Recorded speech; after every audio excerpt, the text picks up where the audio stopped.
ఆమేన్. ఎవరైతే ఇంకా ఆరాధన చేయలేని వారుగా ఉంటున్నారో మీ హృదయంలో నిమిషాలు ఆరాధన చేసుకోండి.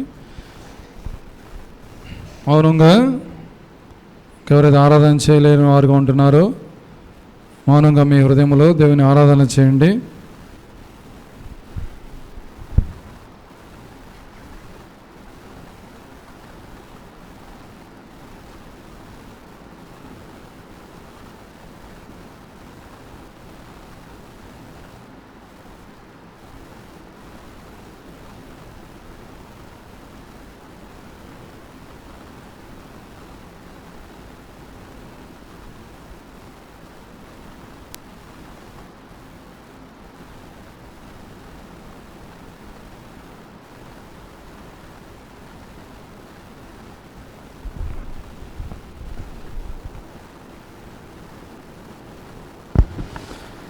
ప్రేమగల తండ్రి, పరిశుద్ధుడిని దేవా, మీ పరిశుద్ధమైన ఘనమైన నామమును బట్టి అందములు స్తోత్రములు స్తుతులు చెల్లించుకుంటూ ఉన్నాం.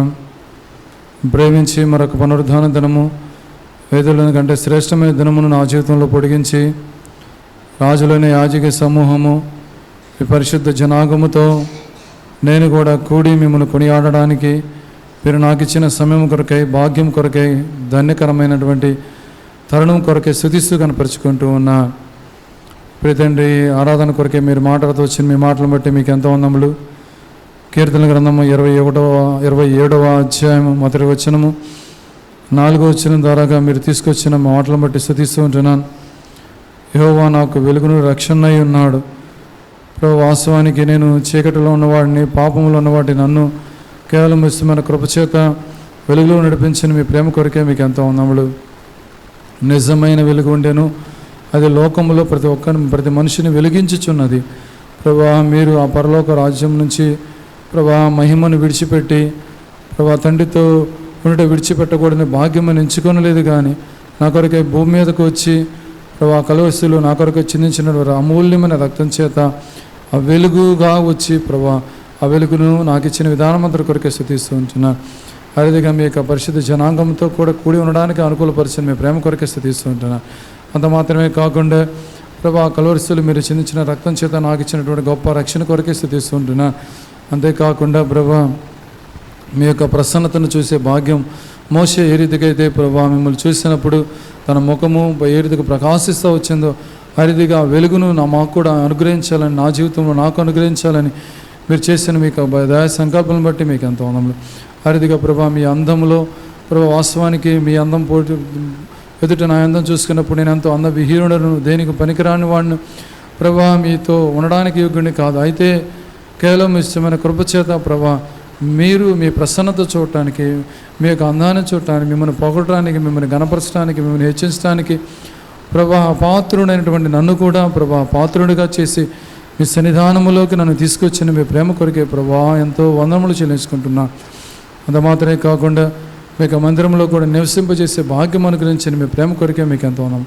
ఈ రీతిగా ఈ 4 అనుభవాల ద్వారాగా ప్రభా మీరు నాకు చేసినటువంటి మేలుల ఉపకారాల కొరకే వ్యక్తిగతంగాను, సంఘముగాను, కుటుంబముగాను ప్రభా నేనేమీ చెల్లించగలను, ఏమీ లేని వాడినై నా హృదయంలో కలిగిన చిన్న స్తుతి ఆరాధన నా రక్షకుడు నా విమోచకుడైన యేసుక్రీస్తు ప్రభువు నామం పేరిట అర్పించి ఆరాధించుకుంటున్నాను తండ్రి.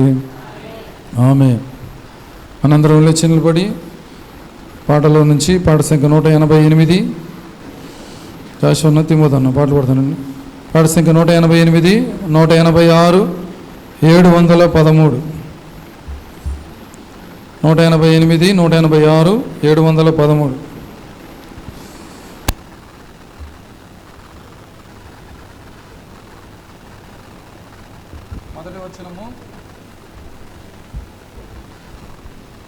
మొదటి వచనము అలానే చివరి వచనము పాడుకుంటాం. మొదటి వచనము, చివరి వచనం.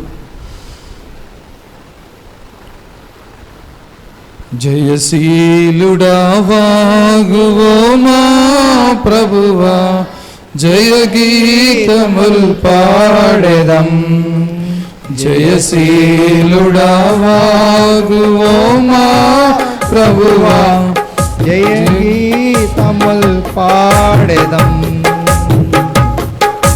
పాపంబు చేత చెడిన మమ్ము కరుణించి రక్షించితివి.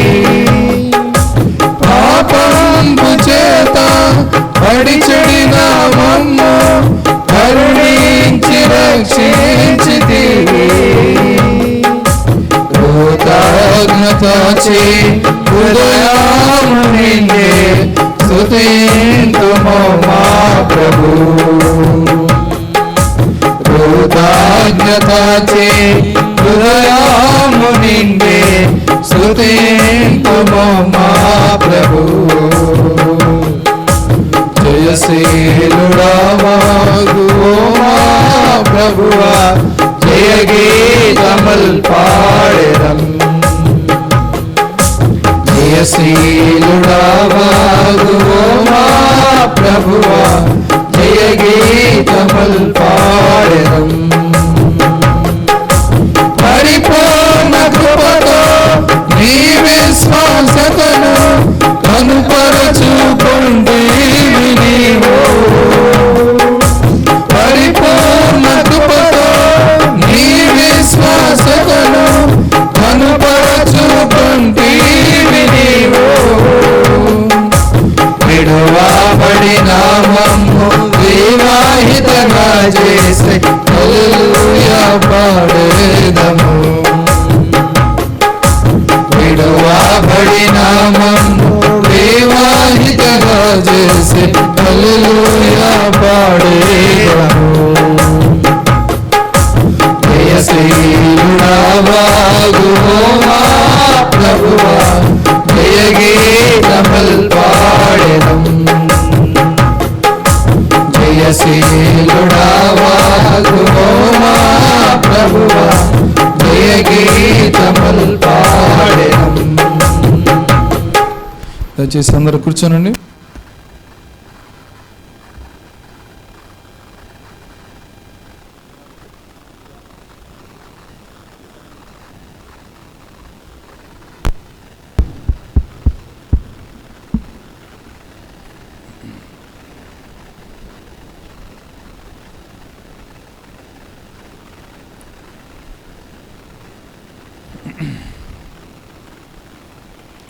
ప్రకటన గ్రంథము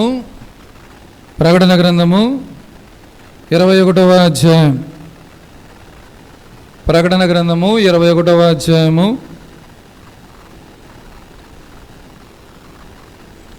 మొదటి 5 వచనములు మార్చి చదువుకుంటాం. ప్రకటన గ్రంథము 21వ అధ్యాయం మొదటి 5 వచనములు మార్చి చదువుకుంటాం. అంతటా నేను క్రొత్త ఆకాశమును క్రొత్త భూమిని చూచితిని. మొదటి ఆకాశమును మొదటి భూమి గతించిపోయెను, సముద్రమును ఇకను లేదు.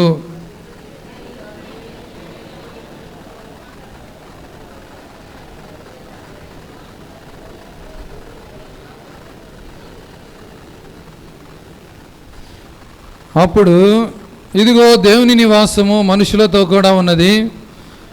ఆయన వారితో కాపురముండును, వారు ఆయన ప్రజలయిందురు. దేవుడు తానే వారి దేవుడయుండి వారికి తోడయుండును.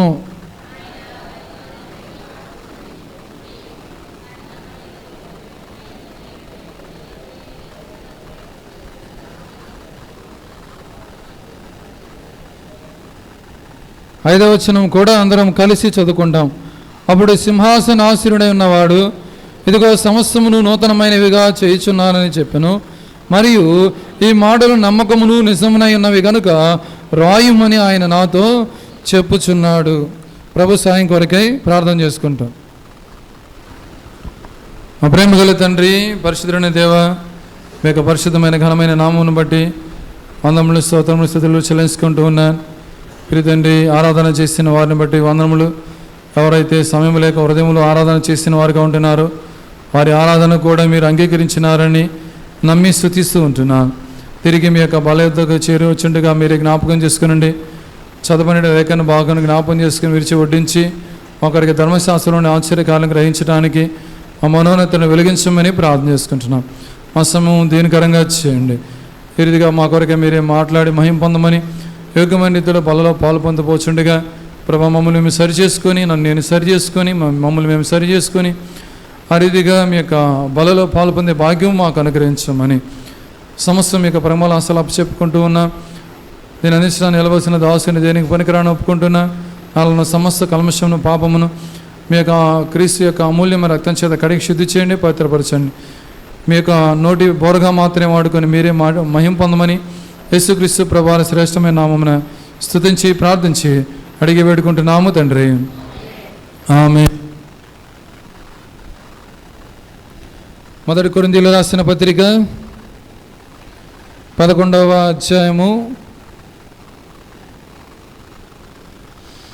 28వ వచనము కూడా అందరము కలిసి చదువుకుంటాం. మొదటి కొరింథీయులకు రాసిన పత్రిక 11వ అధ్యాయం 28వ వచనము అందరము కలిసి చదువుకుంటాం. కాబట్టి ప్రతి మనుష్యుడు తను తాను పరీక్షించుకొనవలెను, అలాగూ చేసి ఆ రొట్టెని తిని ఆ పాత్రలోది రాగవలెను.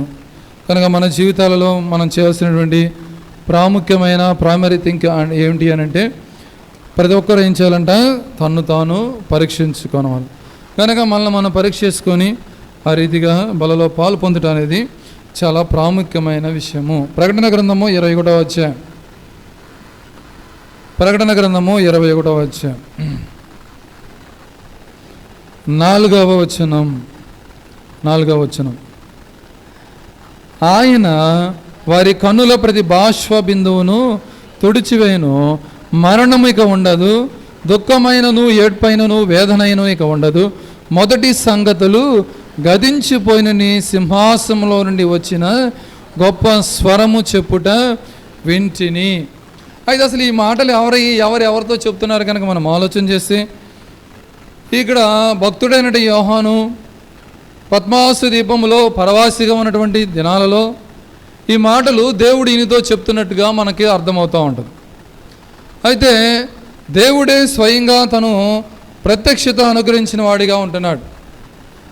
అయితే ఈయన చాలా దుఃఖంతో ఉంటున్నాడు, బాధలో ఉంటున్నాడు. ఏమవుతుందో, నన్ను తీసుకొచ్చి ఇక్కడ వేశారు, ఇప్పుడు దేవుని యొక్క సువార్త ఏమైపోతుందో అని చింతతో ఉన్నాడు ఆయన. అయితే ఇప్పుడు ఏమి జరుగుతుంది, భవిష్యత్తులో ఏమి జరగనై ఉంటుందో ఆ విషయాలు మొత్తం కూడా భక్తుడైనటువంటి యోహానుకి దేవుడు ఇచ్చినటువంటి ప్రత్యక్షత. అయితే భక్తుల్ని చాలామందిని హతసాక్షులుగా చేస్తూ వచ్చారు, హతసాక్షులుగా చనిపోతూ వచ్చారు. అయితే వీళ్ళు ఆ న్యూరో చక్రవర్తి ఉన్న దినాలలో వాళ్ళు ఏం చేస్తూ వచ్చారంటే చాలా భయంకరంగా చంపుతూ వచ్చారు. యోహాన్ని కూడా చాలాసార్లు చాలా విధంగా చంపాలని ప్రయత్నం చేశారంట. చేస్తే వాళ్ళు యోహాన్ని చంపడం వల్ల కాక ఇంకా వదిలేసి అప్పుడు ఆయన తీసుకుని వెళ్ళిపోయి ఏం చేసేది ఏమీ లేదు. మనిషికి ఉన్నటువంటిది ఒక భయంకరమైనటువంటి లోన్లీనెస్లో పెడితే, మనిషిని లోన్లీనెస్ పెడితే అదే ఒక భయంకరమైనటువంటి మనుషులకి ఎడబాటు. నేను స్కూల్లో కూడా చేసేటప్పుడు పిల్లల్ని ఏం చేస్తూ ఉంటామంటే, గొడవ చేసిన వాళ్ళు ఏమనకుండా పిల్లల నుంచి వేరు చేసి వాడిని సపరేట్గా బయట కూర్చోబెట్టామనుకోండి, మొదటగా ఏమని ఫీల్ అవుతారంటే మాట్లాడటానికి కుదరక అసలు పిల్లలకి మాట్లాడడం ఉండలేదు. అందువల్ల చాలా ఎలా ఫీల్ అవుతారంటే అసలుకి వాడిని కొట్టినా ఏమనుకోరు. ఒక పిల్లలు అయితే అన్నారు, సార్ కొట్టండి సార్ పర్లేదు, కానీ అట్లా మమ్మల్ని అట్లా కూర్చోబెట్టొద్దు, నేను మాట్లాడకపోతే ఉండలేను అంటారు. అంటే ఐసోలేటెడ్గా ఉండడం అనేది చాలా కష్టమైనటువంటి విషయం. ఇక్కడ భక్తుడైన యోహాను తీసుకుని వెళ్ళిపోయి ఏం చేస్తూ వచ్చారంటే అలా పెట్టారు. అంటే చరిత్ర ప్రకారం చెప్తారు, ఈయన తీసుకుని వెళ్ళిందంట, నూనెలో కూడా వేసారంట, ఏమీ కాలేదంట. ఒకళ్ళైతే కొంతమంది ఇట్లయితే కావట్లేదని చెప్పేసి అరటి చెట్లు ఉంటే అరటి చెట్లు మధ్యలో పెట్టేసి అరటి చెట్టును ఒక సైడ్ నుంచి కోస్తూ ఉంటే అరటి చెట్టు తెగింది కానీ రంపం ఈ దగ్గరికి వచ్చింది, కానీ ఆయన ఏం కాలేదంట. అట్లా చాలా విధంగా చేస్తూ వచ్చారు. అంతేకాకుండా ఆయనంట బాగా సర్పాలు ఉన్నటువంటి ఒక బావిలో వేసారంట. ఆ సర్పాలు అటు ఇటు తిరుగుతున్నాయి, కానీ ఈయన ఏమి హాని చేయాలో ఈయనకేం కాలేదు. ఎట్టయితే లాభం లేదు తీసుకుని వెళ్ళిపోయారంట, పద్మాసు దీపంలో తీసుకొని వేశారమ్మ. అప్పుడు ఆ దీపంలో ఉంటే ఈయన దేవుని యొక్క వాక్యాల గురించి, సువార్త గురించి చాలా ఆలోచన చేస్తూ ఉన్నాడు దినాలలో. ఇప్పుడు దేవుడు ఇచ్చినటువంటి ప్రత్యక్షత అన్నమాట. ఈ ప్రత్యక్షతలో ఏం జరుగుతుందంటే, ఏమని చెబుతోందంటే 4వ వచనంలో 5వ వచనంలో ఏముందంట, ఈ మాటలు నమ్మకమును నిజమునై ఉన్నవి గనుక రాయము అని నాతో చెప్పుచున్నాడు. రాయము కనుక మనం కనుక దానియేలు గ్రంథంలో చూస్తే వాటిని ఏంటంట ముద్ర వేయము, అంటే వాటిని రివీల్ చేయొద్దు. కానీ ఇక్కడ ఆ ప్రకటన గ్రంథంలో అయితే ఏంటంట వీటిని రాయము. ఎందుకంటే ఇవి తెలుసుకోవాలి, భవిష్యత్తులో ఏమి జరగనై ఉంటుందో ఆ విషయాలు మాత్రం ఏం చేసుకోవాలంట మనుషులు తెలుసుకోవాల్సింది. ప్రకటన గ్రంథము క్రైస్తవుని యొక్క భవిష్యత్తును తెలియజేస్తూ ఉన్నది. అంటే ఏమి జరగనై ఉంటుందో అనే దాని గురించి తెలియజేసేది ప్రకటన గ్రంథం. ఇది చాలా ప్రాముఖ్యమైనటువంటి గ్రంథం కూడా. కనుక ఇక్కడ రాయబడినటువంటి మాటలు ఏంటంటే, కనుక ఇవన్నీ రాయమని చెప్తా ఉన్నాడు. ఇదిగో సమస్తము నూతనమైనవిగా చేయుచున్నానని చెప్పాను. 4వ వచనం చివరి భాగంలో ఏంటంట, మొదటి సంగతులు గతించిపోయాను. ఏమైపోతుందంటే ఈ యొక్క ప్రకటన గ్రంథం 21వ అధ్యాయం ముందు కూడా మొత్తం ఏంటంటే మొదట అంతా అయిపోయింది. ఇప్పుడు క్రొత్త విధానం వచ్చేసింది.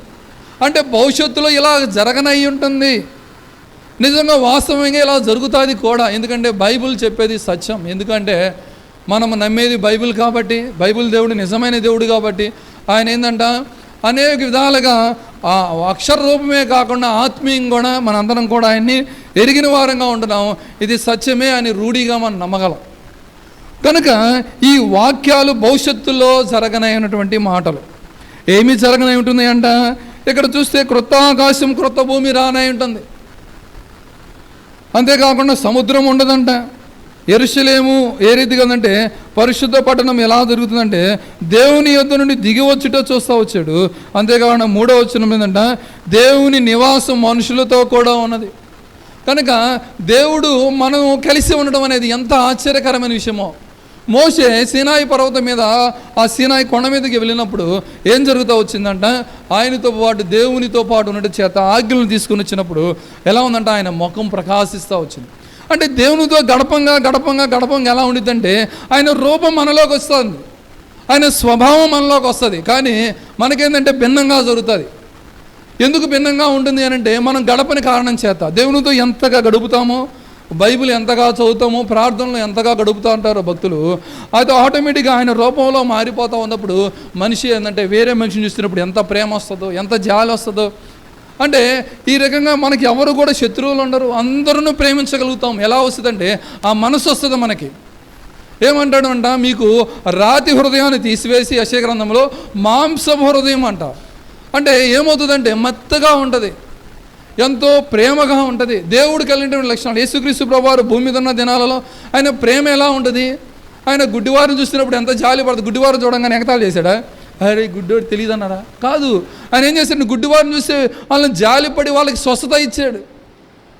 ఒకవేళ వాళ్ళకి అనారోగ్య పరిస్థితులు ఉన్నప్పుడు అందరిని ఇంకా బాగు చేస్తూ వచ్చాడు. ఎందుకంటే అది దయగల మాటలకు అందరికన్నా ఆశ్చర్యపడతా వచ్చారు. కనుక ఆయన గుణగణాలు మనలోకి రావాలి. ఎలా వస్తాయి అంటే ఆయనతో సహవాసం చేస్తే. కనుక చీకటిలో నుండి ఆశ్చర్యకరంలోకి వెలుగులోనికి ఆయన మనల్ని నడిపించడం ఆరాధన చేస్తూ వచ్చాము. వాస్తవంగా నడిపించబడితే మన జీవితాలు ఇలాగ ఉంటాయి. ఏ రీతిగా ఉంటాయి అంటే ఆయనతో సహవాసం.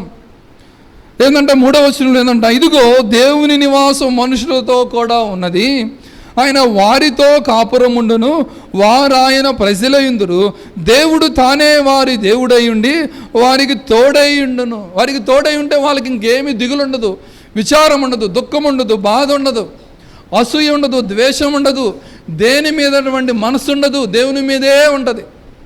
ఎలాగ ఉండగలుగుతుందంటే ఆ హృదయం, మానస హృదయం మనుషులకు వస్తే, ఆ ప్రేమ దేవుని యొక్క గుణగణాలు మనలోకి వస్తే వస్తుంది. అలా కాకుండా సాతాను గుణగణాలు వస్తే రావు. ఇక్కడ మనం 4వ వచనం 3వ వచనం వరకు చూసుకుంటా వచ్చాము.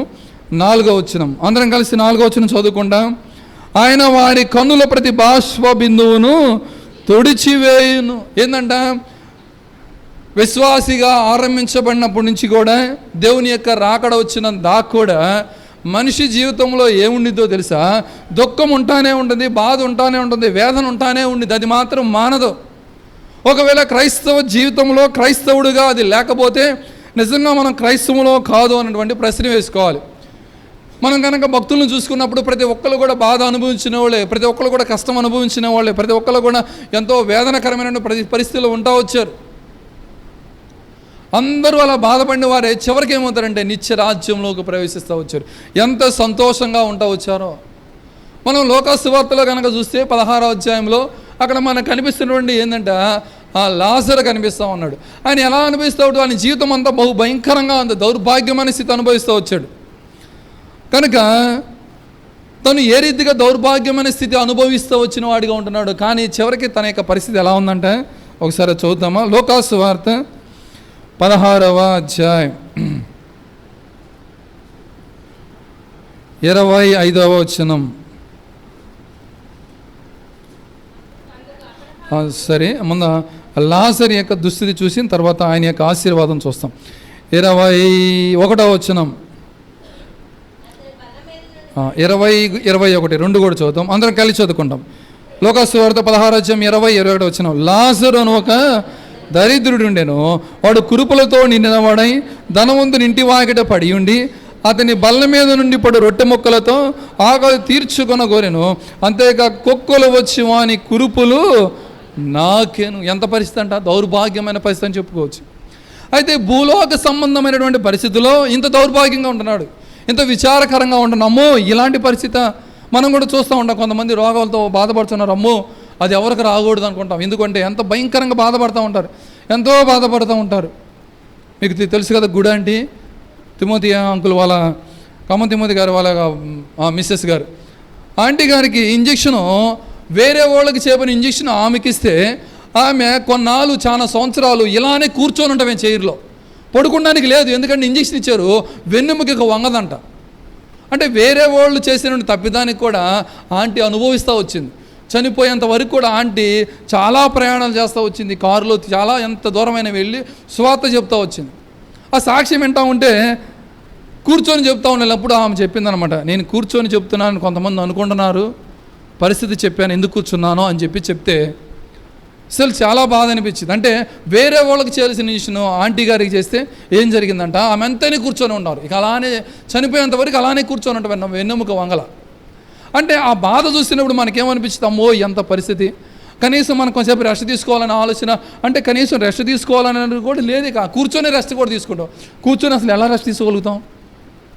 కొంతమంది ఉంటారు కూర్చొని నిద్రపోతారు, నుంచొని నిద్రపోతారు, ఎట్లయినా నిద్రపోతారు. కాకపోతే అంత అనుభవం అందరికి ఉండదు. సరే, ఇక్కడ ఏం జరిగిందంటే అంత భయంకరమైన పరిస్థితి. ఇక్కడ కూడా లాజరు పరిస్థితి దుస్థితి ఏంటి అంటే అలాంటిదే. ఎంత దుస్థితిలో ఉన్నాడు అంటే చూస్తే ఆయన ఏంటంట, వాడు కురుపులతో నిండిన వాడై ధనవంతుని ఇంటి వాకిడ పడి ఉన్నాడు. రొట్టెలతో ఏంటంట, అతని బల్ల మీద నుండి పడు రొట్టె మొక్కలతో ఆకలి తీర్చుకున్న గోరెను, అంతేగా కుక్కలు వచ్చి వాని కురుపులు. ఎంత భయంకరమైన పరిస్థితిలో ఉన్నాడు.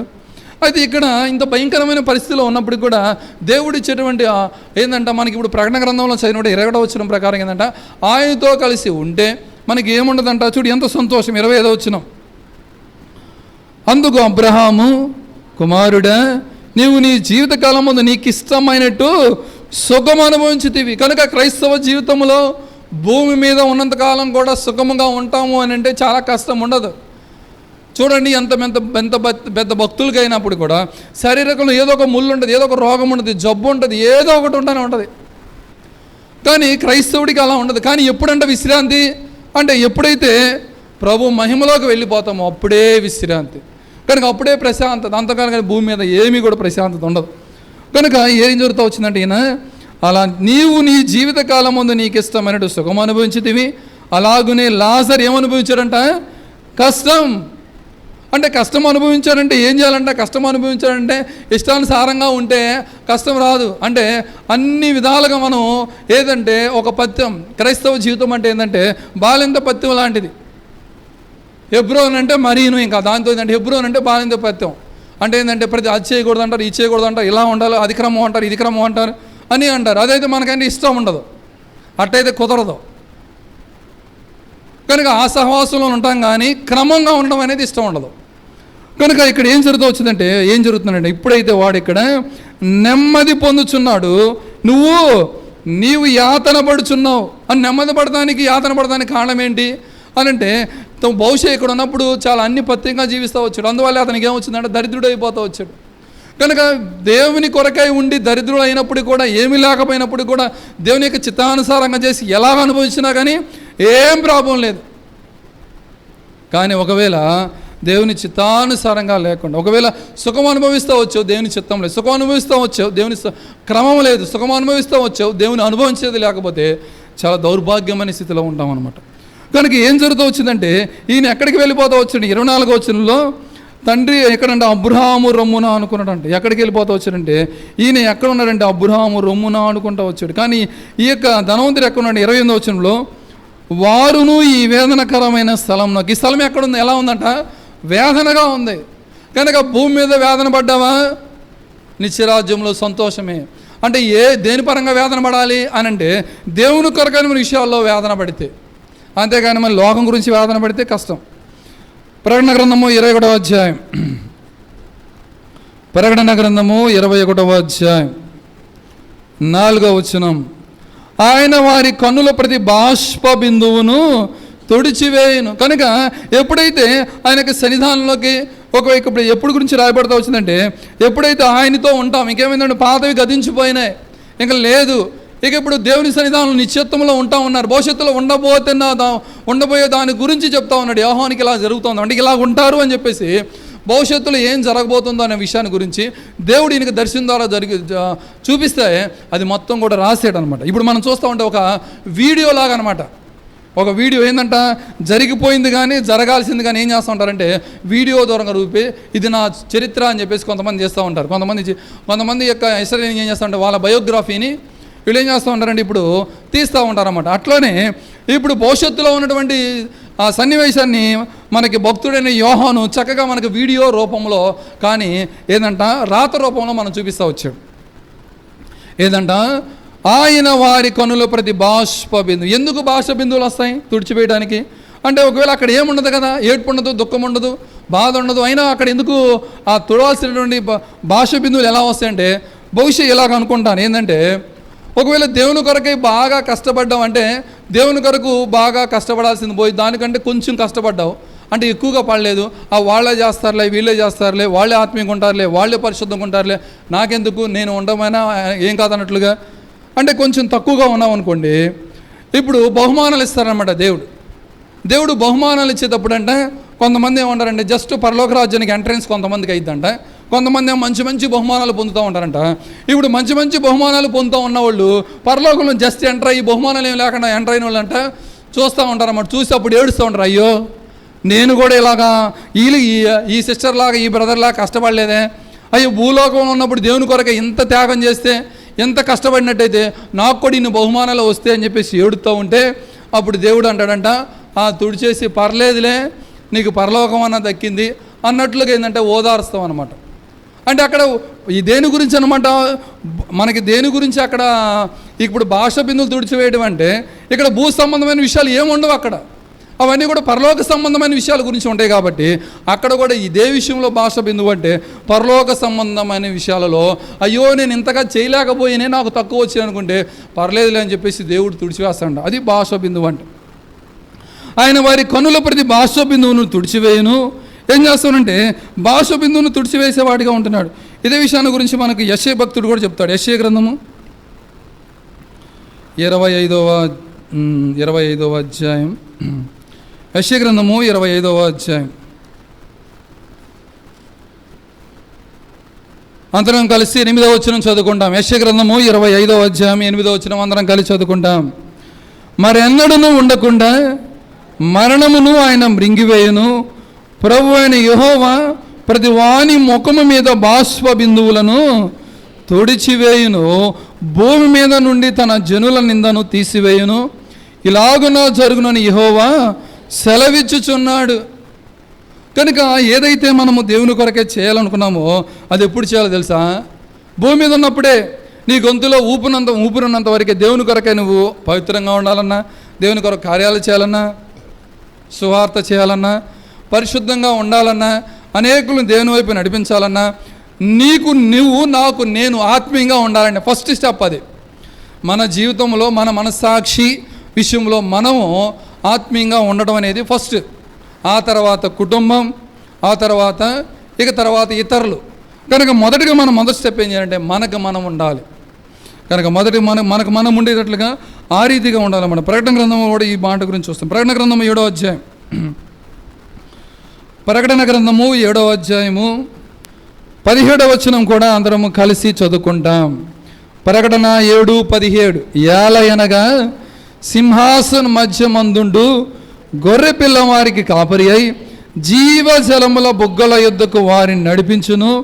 దేవుడే వారి కనులుండి ప్రతి బాష్ప బిందువును తుడిచివేయును. కనుక దేవుడు ఏం చేసేవాడు అంటే అన్ని తుడిచివేస్తాడు, ప్రతి బాష్ప బిందువు ఇంకేమీ ఉండకుండా.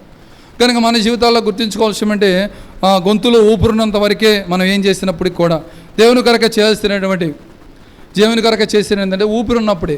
ఊపిరి లేకుండా మనం ఇక ఊపిరి పోయిందంటే అప్పుడు పశ్చాత్తాపడతాను, కానీ ఏమీ ఉండదు, ఏమీ దొరకదు. అప్పుడు ఎంత రిగ్రెట్ అయినా ఉపయోగం ఉండదు. మనకి మంచి బెస్ట్ ఎగ్జాంపుల్గా లోకసువార్త 16వ అధ్యాయంలో లాజరు ధనవంతుడిదే. కనుక అది తెలిసినప్పటికి కూడా ఇంకా కూడా అలానే ఉన్నాం అనుకోండి, మనం ఈ చేసేది ఏమీ లేదు, ఎవరి కాళ్ళు బ్రతకడమే, ఎవరి దానికి వాళ్ళకి. కనుక ఏంటంటే ఒక్క పాపి రక్షణ పొందితే పరలోకంలో సంతోషం.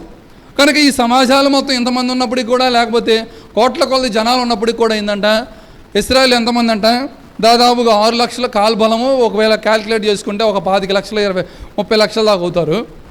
అయితే వాళ్ళందరూ కూడా ఏంటంటే అంతమంది ఉన్నారు. కాకపోతే కణాల్లోకి ప్రవేశించి ఎంతమంది అంట, ఇద్దరే. కనుక ఇద్దరే ప్రవేశిస్తూ వచ్చారంటే, కానీ ఆ ఇద్దరు కొరకే మోసే చేసినటువంటి అద్భుత కార్యాలైనా, ఆ ఇద్దరు కొరకే మోసే చేసినటువంటి ఏం సూచక్రియలైనా, ఆ ఇద్దరు కొరకే ఏం చేసినప్పటికి కూడా ఆ దేవుని యొక్క సన్నిధి రావటం, లేకపోతే దేవునితో మాట్లాడటం, ప్రార్థన చేయడం, ఇవన్నీ చేసింది కూడా ఏంటంటే ఆ ఇద్దరు కోసమే. కనుక ఈ దినంలో మనం కూడా చెప్పేందంటే, ఎవరైతే దేవుని కొరకే పవిత్రంగా జీవిస్తారో, దేవుని రాకడ కొరకే సిద్ధపరచారంటే ఆ ఒక్కళ్ళు ఇద్దరు కొరకే ఈ సమాజాలు కానీ మందిరాలు కానీ ఉండేది. కనుక అది గుర్తుంచుకొని వాళ్ళల్లో మనము, నేను, నువ్వు ఉండాలని మనము అలాగ ఆశించాలి. అలానే మనం ఏం చేయాలంట, ప్రాక్టీస్ కూడా చేయాలన్నమాట. ప్రకటన గ్రంథము 21వ అధ్యాయం 4వ వచనం, ఆయన వారి కన్నుల ప్రతి బాష్ప బిందువును తుడిచివేయును. తర్వాత ఏముండదంటే మరణము ఇక ఉండదు. కనుక ఏం జరుగుతుంది ఉండదంటే మరణం ఉండదు. ఇక మరణం ఉండదు. ఇక మరణం ఏంటంటే వన్స్ ఒకసారి చనిపోయిన తర్వాత మొదటి మరణం ఏంటి అని అంటే, ఎప్పుడైతే మనం ఇప్పుడు ఈ క్షణానకనగా లేకపోతే ఇప్పుడు జీవించినటువంటి జీవితకాలంలో మరణిస్తామో, ఇది దేనికి ఎడబాటు అంట, శరీరానికి ఆత్మకి ఎడబాటు అయిపోతుంది. ఆ తర్వాత ఏమవుతుందంటే శరీరానికి ఆత్మకి ఎడబాటు అయిపోయిన తర్వాత ఈ ఆత్మ దేనికి ఎడబాటు కాకుండా చూసుకోవాలి తెలుసా, దేవునికి. ఒకవేళ దేవునికి కనుక ఎడబాటు అయిందా, ఒక మరణంతో ఆగదు, ఏమవుతుందో తెలుసా, రెండో మరణానికి వెళ్ళిపోతావు. అది ఎంత భయంకరంగా కనిపిస్తున్నప్పుడు కూడా, వినిపిస్తున్నప్పుడు కూడా ఇంకను చెవిటోళ్ళలాగా గుడ్డోళ్ళలానే ఉంటున్నాం సమాజం, సంఘం అంతా కూడా. కనుక మనం ఏంటంటే నేనైనా నువ్వైనా ప్రతి ఒక్కరం కూడా ఏంటంట సరి చేసుకోవాల్సిన బాధ్యత ఉంటుంది. కనుక మళ్ళీ సరి చేసుకొని ఉండడం ఎంత మంచిది, ఎంత భాగ్యం అది. కనుక ఏముండదంట మరణం. కనుక ఈ మరణాన్ని గురించి వస్తే ప్రకటన గ్రంథం 1వ అధ్యాయం, ప్రకటన గ్రంథము 1వ అధ్యాయం 18వ వచనం అందరం కలిసి చదువుకుంటాం. ప్రకటన 1:18, నేను మొదటి వాడను కడపటి వాడను జీవించువాడను మృతులను అయితేని కానీ ఇదిగో యుగ యుగములు సజీవుడునై. ఏందంట, ఇప్పుడు మన ప్రభువారు మన కొరకే ఆయన చనిపోయిన వారుగా ఉంటున్నారు, సమాధి చేయబడిన వాడుగా ఉంటున్నారు. ఆయన మళ్ళీ తిరిగి లేచారు, మళ్ళీ తిరిగి అదే మనకి ఇవ్వాలనుకుంటున్నాడు. మనకు కూడా ఏంటంటే ఈ భూమి మీద ఉన్నటువంటి ఈ యొక్క శరీరం ఏమైపోవాలంటే అలానే మంటికి మంట అయిపోవాలి. అయిపోయిన తర్వాత దేవుడు యెహోవా ఇచ్చినటువంటి జీవాత్మ ఆయన ఇస్తూ వచ్చాడు. ఈ జీవాత్మ ఆయన తీసుకుని ఆయనతో ఉండాలనే ఆశ కలిగిన వారుగా ఉంటున్నారు. అన్నీ చేస్తూ వచ్చాడు, అన్ని సదుపాయాలు అన్నీ చేసి పెట్టాడు. కాకపోతే ఏంటో తెలుసా, కోరుకోవటమే. కాకపోతే ఏంటంటే తెలుసా, తీసుకుంటామే. నువ్వు తీసుకోనన్నా నేను కోరుకోను, నాకు వద్దనుకుంటే దాని పర్యవసానము ఇక్కడ ప్రకటన గ్రంథంలో చక్కగా రాయబడతా ఉంది. కనుక ఏంటంటే ఏం జరుగుతూ వచ్చిందంటే, మృతుడనైతిని కానీ ఇదిగో యుగ యుగములు సజీవుడునై ఉన్నాను, మరియు మరణము యొక్కయు పాతాళ లోకము యొక్క తాళపు చెవులు నా స్వాధీనంలో ఉన్నాయి. కనుక ఎవరి స్వాధీనం ఉంటే ఆయన స్వాధీనంలో ఉన్నాయి. ఇదే మళ్ళీ పేతురు చెప్తున్నప్పుడు కూడా చెప్తా ఉంటాడు. చూడండి మత్తయి సువార్త, పేతురికి కూడా ఇదే మాట చెప్తా. ఏం చెప్తారంట, మత్తయి సువార్త 16వ అధ్యాయం 19వ వచనం. మత్తయి సువార్త 16వ అధ్యాయం 19వ వచనం, పరలోక రాజ్యం యొక్క తాళపు చెవులు నీకు ఇచ్చేదను. నీవు భూలోకమందు దేని బంధించుదువో అది పరలోకమందును బంధింపబడును, భూలోకమందు దేని విప్పుదువో అది పరలోకమందును విప్పబడును అతనితో చెప్పాను. ఏంటంట, దేని గురించి చెప్తున్నావు, నువ్వు పేతురువు, ఈ బండ మీద నా సంఘమును కట్టుదును, పాతాళలోక ద్వారములు దాని ఎదుట నిలవనేరు. కనుక పాతాళలోక ద్వారాలు నిలవరేకుండా చేయాలంటే ఏం చేస్తారంట, సంఘాన్ని ఆయనే కడతాడు. కనుక అవన్నీ కూడా ఏంటంటే ఇప్పుడు దాని యొక్క ద్వారాలు కానీ ఆ చెవులు తాళాలు ఏంటంట ఏమి ఇచ్చాడంట, మనకు కూడా ఇస్తాడు ఆ చెవులు తాళాలు. ఎలా ఇచ్చాడు అంటే, మనం ఎవరినైతే రక్షణలోకి తీసుకొని వచ్చామంటే అప్పుడు తెరపడతా ఉండేది. నేను తెరపడుతుంది, పరలోక రాజ్యాన్ని తెరపడతా ఉండేది. కనుక ఆ తాళపు చెవులు ఏం చేస్తూ వచ్చాడంటే మనకు కూడా ఇచ్చాడు, పేతురికి ఇచ్చాడు, మనకు కూడా ఇచ్చాడు. కానీ మనం ఏం చేయాలంట, అది వాడుకుండా రావాలంటే మొదట మనం పర్ఫెక్ట్ అవ్వాలి. ఆ తర్వాత ఏంటంటే ఇతరులకు తెరవాలంటే ఇతరులను దేవుని యొక్క మందిర సన్నిధానంలోకి తీసుకొని రావాలి, ఇతరులను ఆకర్షించే వారంగా ఉండాలి. ఇతరుని ఏం చేయాలంటే రక్షణలోకి తీసుకొని, అప్పుడు మనకు కూడా తాళాలు ఇచ్చినప్పుడు ఏంటంటే మనం మొదటగా ఉండి తర్వాత ఇతరులకు కూడా తీసినప్పుడు, ఇతరులను కూడా తీసుకొచ్చినప్పుడు అదనమాట తాళాలు తెరవటం అని. కనుక ఇక్కడ ఏం చేస్తూ వచ్చారంటే ప్రకటన గ్రంథం 1వ అధ్యాయం 18వ వచనంలో ఏదంటే ఇప్పుడు ఏ తాళపు చెవులు అనేట ఆయన దగ్గర మరణము యొక్కయు పాతాళ లోకము యొక్కయు తాళపు చెవులు నా స్వాధీనంలో. ఇప్పుడు మొత్తం కూడా ఆయన స్వాధీనంలో ఉన్నాయి. ఆయన ఎప్పుడు స్వాధీనం వచ్చిందంటే ఆయన కలవరస్తుల్లో ఆ కార్యం చేయడం చేత ఆయన మొత్తం స్వాధీనంలోకి వచ్చినాయి. కనుక మన జీవితంలో కూడా ఆ రక్షణ కానీ మనము స్వీకరిస్తే మనకు కూడా ఏంటంటే అలాంటి జీవితం మనకి ఇచ్చాడు. ఇప్పుడు ఏంటంటే మరణం లేదు, ఇక్కడ వాడి యొక్క ఆయన స్వాధీనంలో ఉన్నాయి. కనుక మన జీవితాల్లో ఏం గుర్తుంచుకోవాలి? ఏ ప్రకటన గ్రంథం 2వ అధ్యాయంలో కూడా 11వ వచనం, 2వ అధ్యాయం 11వ వచనం, సంఘములతో ఆత్మ చెప్పుచున్న మాట చెవి గలవాడు వినుగాక. ఏందంట, చెవి గలవాడు వినుగాక. కానీ ఏమవుతుందంట, చెవి వినడం అంటే చెవి గలవాడు అంటే ఏంటంటే ఆలకించేది, తీసుకునేది. ఆ వినుగాక ఏంటంట, జయించువాడు రెండవ మరణం వలన ఏ హానియు చెందడు. కనుక రెండవ మరణం ఉండదు. మొదటి మరణిస్తాడు, ఆ తర్వాత ఏంటంట జయించువాడు. దేని జయించాలి అంటే లోకాన్ని జయించాలి. దేని జయించాలి? పాపాన్ని జయించాలి. దేని జయించాలి? కోరికలు జయించాలి. దేని జయించాలంటే దేవునికి విరోధంగా ఉన్న ప్రతిదీ ఏదైనా కానీ అది ఏంటంట విగ్రహారాధనే, దాన్ని జయించాలి. అప్పుడు జయించిన వారికే. ప్రకటన గ్రంథము 12వ అధ్యాయం 10వ వచనం, 12వ అధ్యాయము 11వ వచనం, ప్రకటన 12:11, వారు గొర్రెపిల్ల రక్తమును బట్టి తాము ఇచ్చిన సాక్ష్యమును బట్టి వానిని జయించి ఉన్నారు కానీ మరణము వరకు తమ ప్రాణములను ప్రేమించిన వారు కారు. ఏంటంటే వీళ్ళు ఎలా ఉన్నారంటే, ఇది బెస్ట్ ఉదాహరణగా ఎవరు ఉంటారో తెలుసా? మరణం వరకు వారు ఏంటంటే వారి ప్రాణాలను ప్రేమించడం అపోస్తలుడైన పౌలు చెప్పొచ్చు. కనుక అపోస్తలుడైన పౌలు ఏంటంటే నా మట్టుకైతే బ్రతుకుట క్రీస్తే, ఏమన్నట చావైతే లాభం. తన యొక్క సేవా జీవితంలో, విశ్వాస జీవితంలో ఎంతగా రోషం కలిగి జీవిస్తూ వచ్చారంటే, తను చూస్తూ ఉంటే ఒకవేళ నేను కనుక బ్రతుకుతున్నాను అనుకో, ఫిలిప్పీయులకు రాసిన పత్రిక 1వ అధ్యాయం, ఫిలిప్పీయులకు రాసిన పత్రిక 1వ అధ్యాయము 21వ వచనం,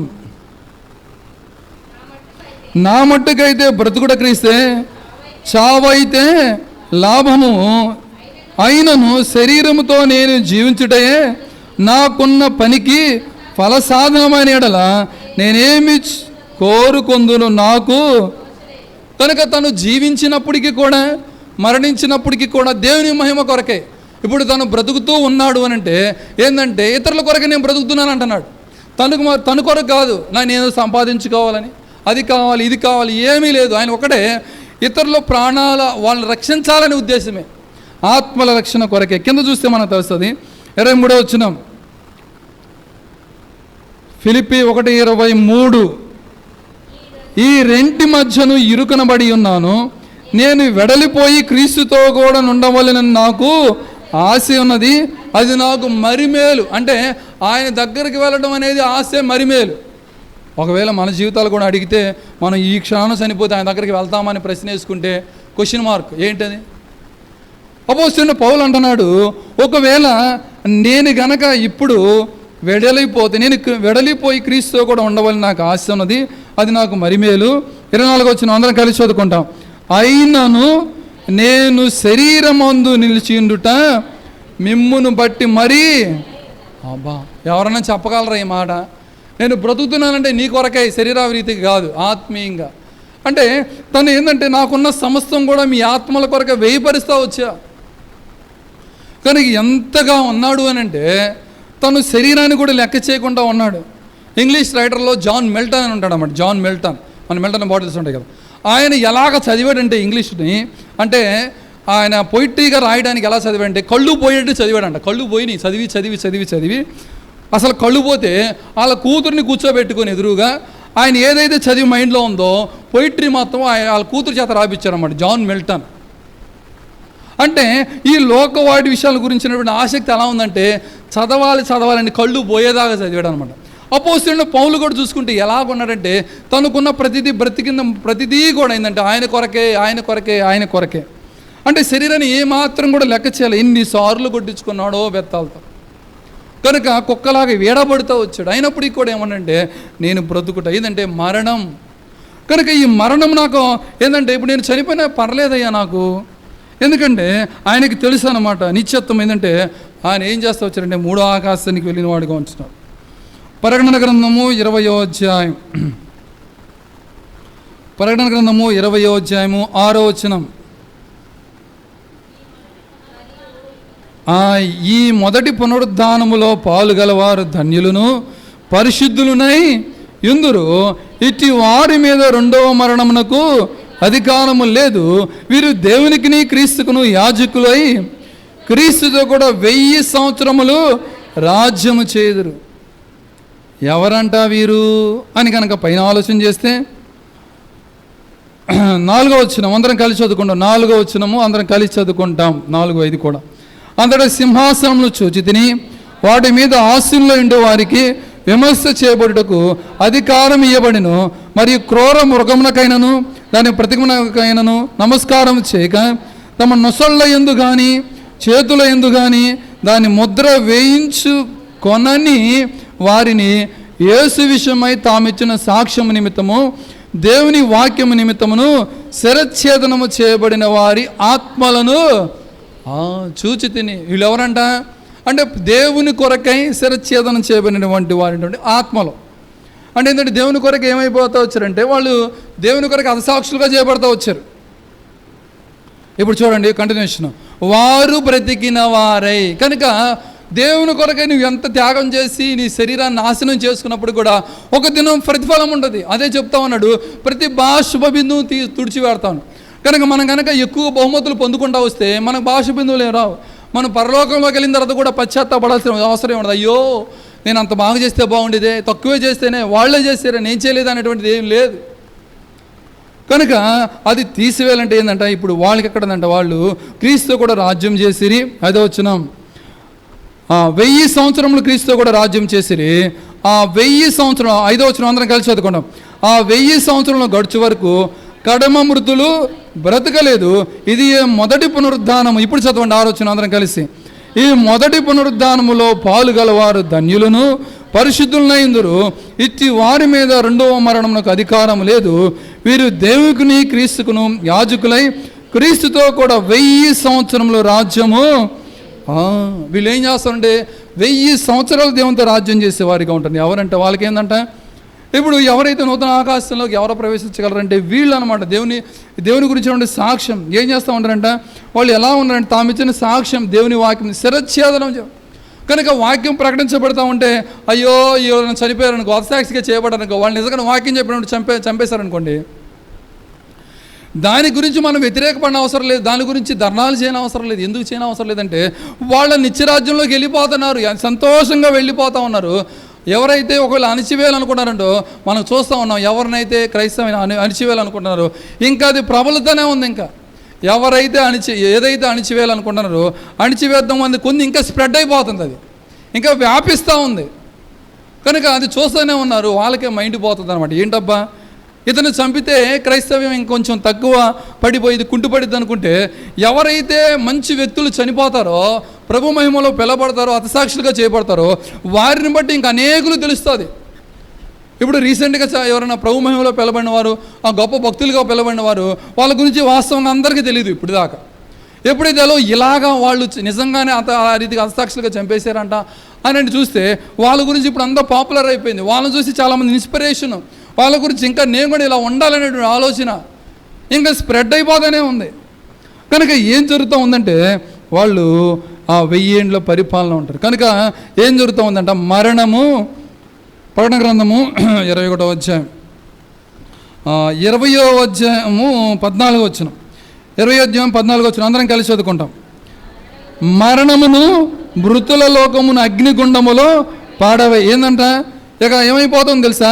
ఇప్పుడు నూతన ఆకాశానికి ముందు జరిగే విషయం ఏంటి అంటే ఇక ఏముండవు. నూతన ఆకాశం నూతన భూమి వచ్చిన తర్వాత శత్రు సైతాను ఉండడు.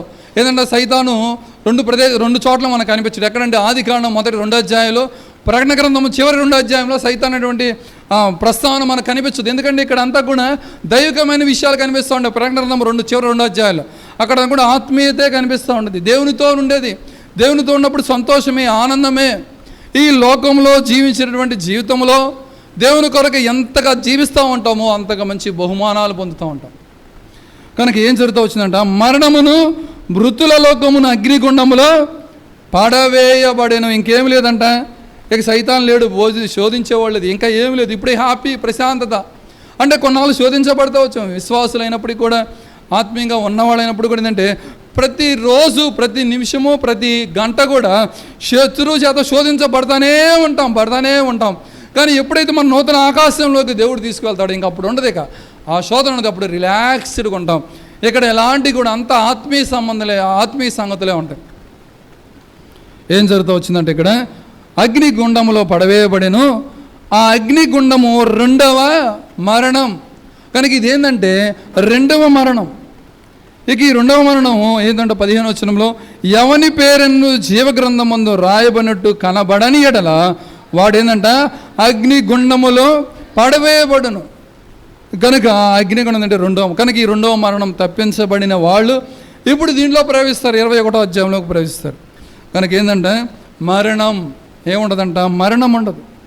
కనుక మన జీవితాలలో కూడా గుర్తుంచుకోవాల్సినట్టే ప్రకటన గ్రంథము 21వ అధ్యాయం 4వ వచనం, ఆయన వారి కన్నుల ప్రతి బాష్ప బిందువును తుడిచివేయను, మరణము ఇక ఉండదు. మరణం లేదు. ఇక అక్కడ అన్ని సంతోషమయమే. అక్కడ ఏమి దుఃఖం ఉండదు, బాధ ఉండదు, హ్యాపీగా ఉండొచ్చు. ఇక ఏంటంటే ఆత్మకు సంబంధించినటువంటి విషయాలు మాత్రమే ఒకటే. ఎంతో సంతోషం, మహిమా దేహాలతో ఉంటారు. కనుక దేవునితో రాజ్యం చేస్తూ ఉంటారు. ఎంతో సంతోషం. అయితే ఇక్కడ 4వ వచనములో ఏముండదంట? ఇంక అక్కడ మరణం ఉండదు. ఇంకేముండదంట? దుఃఖమైనను, ఏడ్పైనను, వేదన అయినను. అంటే మనము క్రైస్తవ జీవితం ఆరంభించినప్పటి నుంచి కూడా దేవుని యొక్క రాకడ వచ్చే వరకు కూడా ఖచ్చితంగా ప్రతి ఒక్కరు కూడా ఇవన్నీ అనుభవించాల్సిందే. అంటే మనకు శాపం లేదు కానీ బాధ ఉంటుంది. ఎందుకు శాపం అంటే ఏంది అంటే ఆయన అంగీకరించబోయిన వాళ్ళకి ఆ శాపం, ఆయన అంగీకరించిన వారికి ఏంటంటే శాపం ఉండదు. కానీ ఎప్పుడు కూడా ఏంటంటే వేదన ఉంటుంది, బాధ ఉంటుంది, ఏడ్పు ఉంటుంది, కష్టం ఉంటుంది, శ్రమ ఉంటుంది, ఇబ్బంది, ఇరుకు ప్రతి ఒక్కరికి. దీంట్లో ఏ భేదం లేదు. కానీ భేదం ఒకటే, నువ్వు దేవుని అంగీకరించావా లేదా, అదొక్కటే. దేవుని ఖచ్చితంగా అంగీకరించారంటే వారికి ప్రతిసారి ఏంటంటే వాళ్ళకి బాధ ఉంటానే ఉంటుంది, వేదన ఉంటానే ఉంటుంది. దేవుని యొక్క శరీరాలకి వెళ్ళబోయి ఇప్పుడు ఏమి ఉండదంటే దుఃఖమైనను, ఏడ్పైనను, వేదన. కనుక అక్కడ ఏముండదంట? దుఃఖం ఉండదు. కానీ భూమి మీద ఉన్నప్పుడు ఏంటంటే దుఃఖాలు ఉంటాయి. ఆదికాండము 21వ అధ్యాయం, ఆదికాండము 21వ అధ్యాయం 11వ వచనం. ఆదికాండము 21వ అధ్యాయం 11వ వచనం.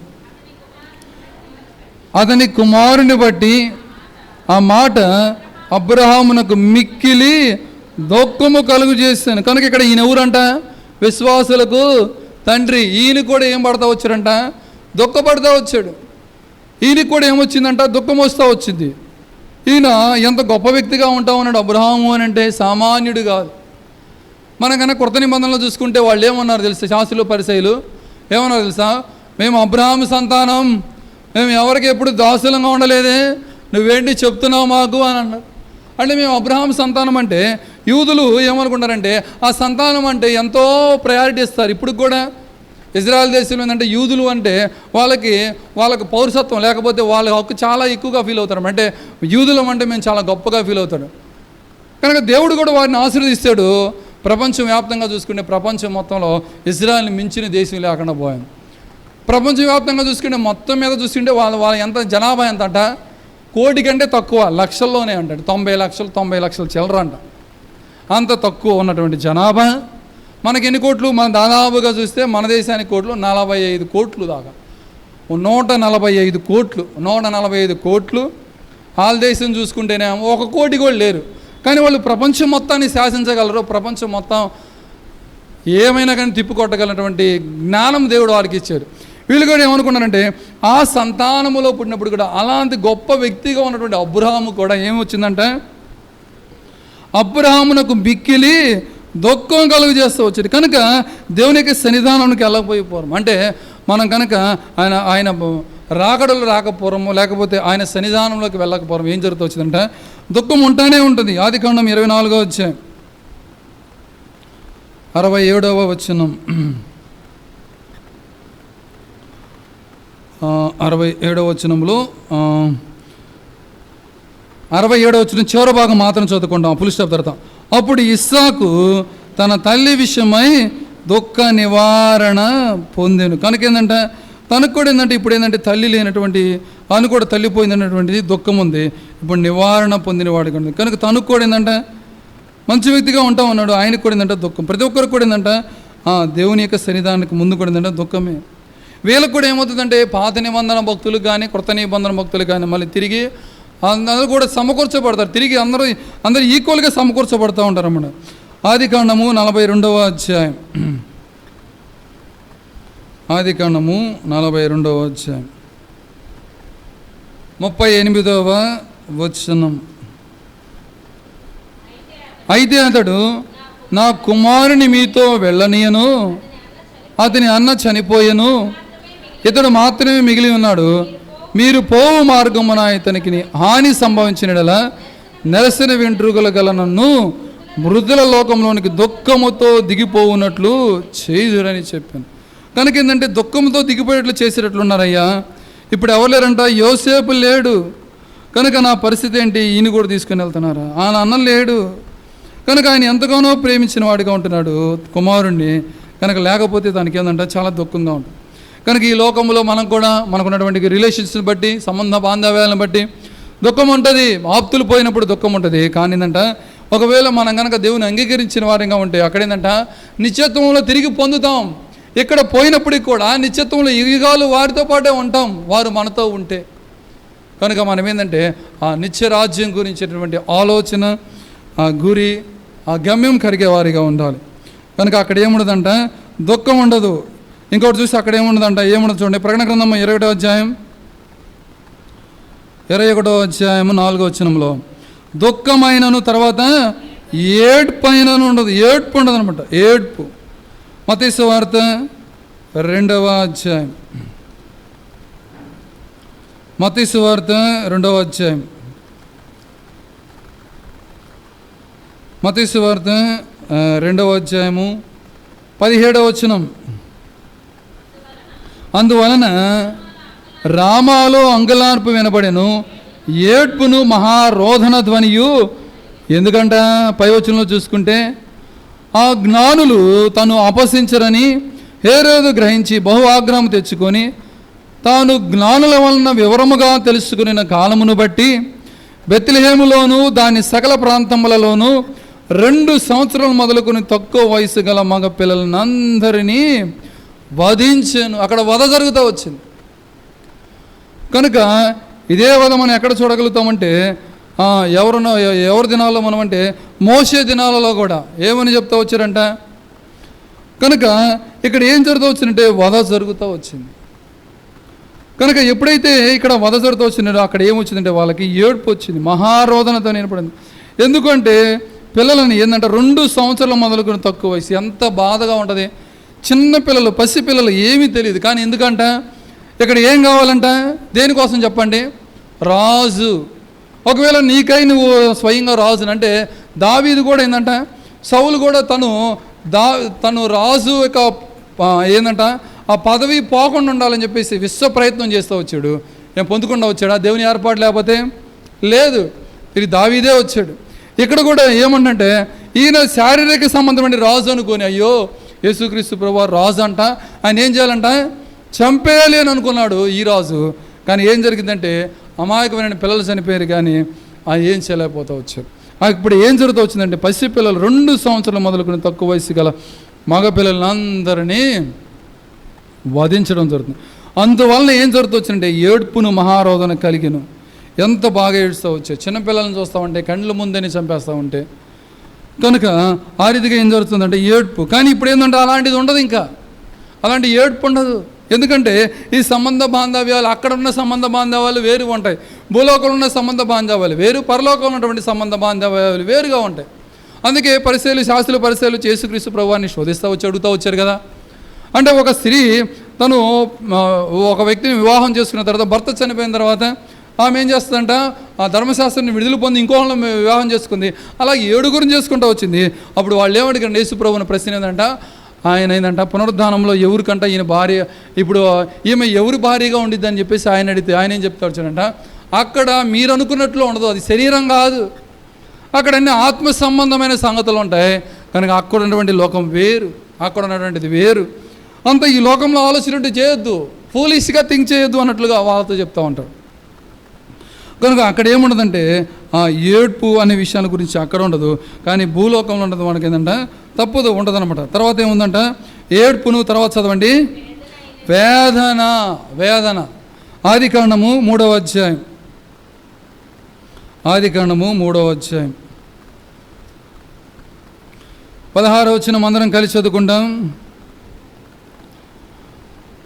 ఆ స్త్రీతో నీ ప్రయాసమును నీ గర్భవేదన నేను మిక్కిలి హెచ్చించదను, వేదనతో పిల్లలను కందువు, నీ భర్త ఎడల నీకు వాంఛగలను, అతడు నిన్ను ఏలుని చెప్పాను.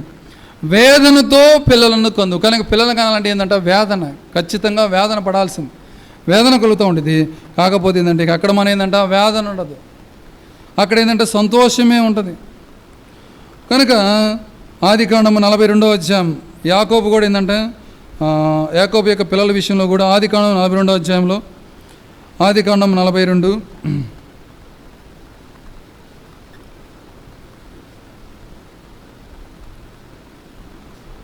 ఆదికాండము 42, 21. అప్పుడు వారు నిత్యముగా మన సహోదరుని ఎడల మనము చేసిన అపరాధములకు శిక్ష పొందుచున్నాము, అతడు మనలను బతిమాలు కొనినప్పుడు మనము అతని వేదన చూచియు వినకపోతిమి, అందువలన ఈ వేదన మనకు వచ్చిన ఒకరితో ఒకడు మాట్లాడుకున్నారు. ఏం జరుగుతూ వచ్చిందంటే వేదన వచ్చింది. ఎందుకంటే వేరే వాళ్ళ వేదన చూడలేదు, అలా తమ్ముడి యొక్క వేదన చూడలేదు. ఏంటంటే గుండెలో పడేసినప్పుడు మనకు అక్కడ రాయబడి ఉండదు. ఇక్కడ ఆదికాండంలో మనకు ఆయన గుండెలో పడేసినప్పుడు ఆయన బ్రతిమాలుకున్నట్టు మనకు కనిపించదు అసలు ఇక్కడ ఆదికాండం 37వ అధ్యాయం. కాకపోతే రూబేన్ ఒకడు యేసేపుని తప్పించాలని ఉద్దేశం కలిగి ఉంటాడు కానీ కనిపించదు. కానీ వీళ్ళు మాట్లాడుకుంటున్నారు, ఎక్కడ రాయబడుతూ వచ్చారు. వీళ్ళు మాట్లాడుకున్నప్పుడు ఏంటంటే యోసేపు అంట మనలను బతిమాలు కొనేటప్పుడు మనం అతని వేదన చూచి వినకపోతుంది. కనుక మన జీవితాల్లో కూడా భూమి మీద వేదన వస్తుంది, కాకపోతే ఆ వేదన ఎవరు పట్టించుకునే వాళ్ళు ఉండరు. కాకపోతే అనేకులు హతసాక్షులుగా చేయబడతా ఉన్నారు. వాళ్ళని ఎవరు పట్టించుకున్నారో పట్టించుకోవాలా, బహు భయంకరంగా హతసాక్షులు. అంటే న్యూరో చక్రవర్తిని తినాలంటే ఎలా చేసేవాళ్ళంటే చనిపోయిన వానికి బ్రతికున్న వాడికి చనిపోయిన ఆయన శవాన్ని కట్టేవాళ్ళంట. ఆ కుళ్ళిపోయినటువంటి శవం పురుగులు వచ్చేసి బ్రతికున్న వాళ్ళు కూడా తినేసి ఇతను కూడా ఇన్ఫెక్షన్ అయిపోయి ఇతను కూడా స్లోగా చచ్చిపోయేవాడు. అంటే వెంటనే చచ్చిపోవాలి కాదు, చాలా స్లోగా కుచించి చనిపోయేవాడు. ఎంత భయంకరమైనటువంటి మరణం. కానీ ఏంటంట అక్కడ ఏముండదంట, మనకు ఇంకేమీ ఉండదు. ప్రకటన గ్రంథము 21వ అధ్యాయం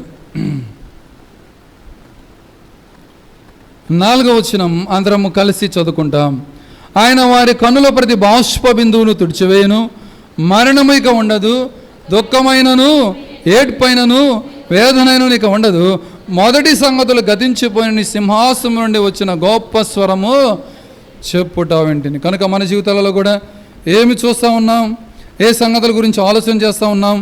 ఒకవేళ ఏదంట మొదటి సంగతులు ఇంకా గతించిపోయే వాటివి ఆలోచిస్తున్నామా?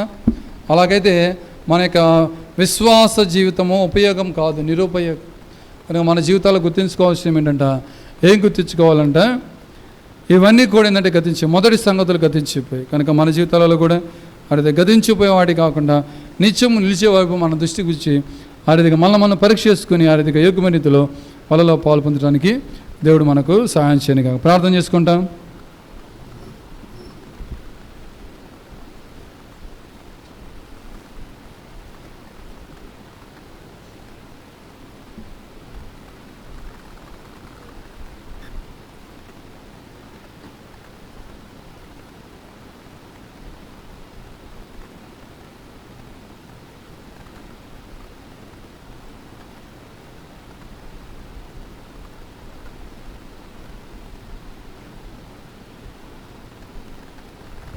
ప్రేమగల తండ్రి, పరిశుద్ధుడైన దేవా, మీ యొక్క పరిశుద్ధమైన ఘనమైన నామమును బట్టి వందములు స్తోత్రములు స్తుతులు చెల్లించుకుంటూ ఉన్నాను. ప్రియ తండ్రి, మమ్మల్ని ప్రేమించి ఈ రీతిగా ఆరాధనకై బలలో సహాయం చేస్తున్న మీ ప్రేమ కొరకు వందములు ప్రభా. మేము బలలో అయినటువంటి ఏ రీతిగా ప్రభా మొదటి సంగతులు గతించిపోయినాయి, ఇంకా ప్రభా ఆ గతించిపోయేటువంటి సంగతుల గురించి మేము ఆలోచన ఉంటున్నాము. మమ్మల్ని మేము పరీక్షించుకున్నాను, మీ కృపను గురించమని ప్రార్థన చేసుకుంటున్నాం. వారి కన్నుల ప్రతి బాష్ప బిందువును తుడిచివేసేవారు కనుక మా జీవితాలలో కూడా ఇంకా రిగ్రెట్ అయ్యి పశ్చాత్తాపడేటువంటి విషయాల్లో ప్రభావ మేము జ్ఞాపకం ఉంచుకొని గతించిపోయే విషయం వారికి చూడకుండా ఉండడానికి సహాయం చేయండి. మరణం ఇక ఉండదు, ఏడ్పైనను వేదనైనను ఇంకేం ఉండదు, వారిగా దుఃఖము కూడా ఉండదు. ఈ రీతిగా అవి లేనటువంటి రాజ్యంలో ప్రవేశించాలని కోరిక ఉంటుంది. కాకపోతే శారీరకంగా శరీరం దాన్ని సహకరించగా అనేకమైన ఆటుపోట్లు పడతా, కిందకి పైకి పడతా, లెగుస్తా, కొన్నాళ్ళు కట్టుపడతా, కొన్నాళ్ళు పడిపోతా, మళ్ళీ తిరిగి కడతా, లేగుతా. ఈ రీతిగా ఉంటుండగా మీరే జ్ఞాపకం చేసుకొని అదిగా బలపరచమని మీరే ప్రభా మమ్మల్ని నన్ను నేను సరి చేసుకోవడానికి మమ్మల్ని మేము సరి చేసుకొని ఇది ఏకమైన రీతిలో బలలో పాలు పొందడానికి మీరే సాయం చేసి మీ నామానికి మహిమ తెచ్చుకోమని యేసుక్రీస్తు ప్రభువారి శ్రేష్టమైన నామమున స్తుతించి ప్రార్థించి అడిగి వేడుకుంటున్నాము తండ్రి. ఆమేన్.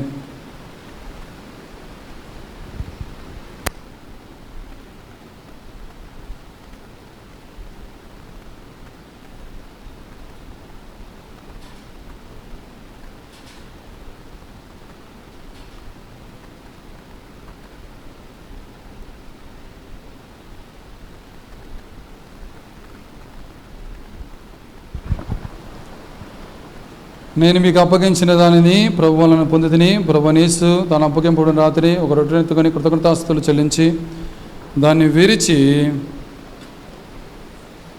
ఇది మీ కొరకైన నా శరీరము, నన్ను జ్ఞాపకం చేసుకున్నటకై దీన్ని చేయడని చెప్పాను. మా ప్రేమగల తండ్రి, పరిశుద్ధుడైన దేవా, మీ పరిశుద్ధమైన నామమును బట్టి వందములు. ప్రభు మీ యొక్క శరీరాన్ని సాదృశ్యమైనటువంటి రొట్టెలో పాలు పొందుపోచుండగా యోగ్యమైన పాలు పంపులు అనుగ్రహించమని యేసుక్రీస్తు ప్రభువారి శ్రేష్టమైన నామమున స్తుతించి ప్రార్థించి అడిగి వేడుకుంటున్నాము తండ్రి. ఆమేన్.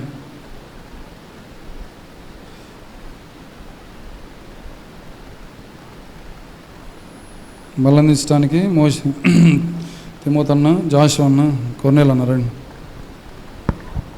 ఎవరైతే ఏకంగా ఉంటున్నారో మీ కుడి హస్తాలు కనిపించేట్లుగా పైకెత్తవలసిందిగా మనం చేస్తాం. ఎవరైతే యోగ్యంగా ఉంటున్నారో మీ కుడి హస్తాలు కనిపించేట్లుగా పైకెత్తవలసిందిగా మనం చేస్తూ ఉన్నాం.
ఇంకెవరికైనా ప్రభు యొక్క శరీరాన్ని సాధించినటువంటి రొట్టె అందకపోతే మీ కుడి హస్తాలు కనిపించేట్లుగా కనిపించేట్లు పైకి ఎత్తవలసింది మనం చేస్తాం. అందరికైనా నమ్ముతూ ఉన్నాం.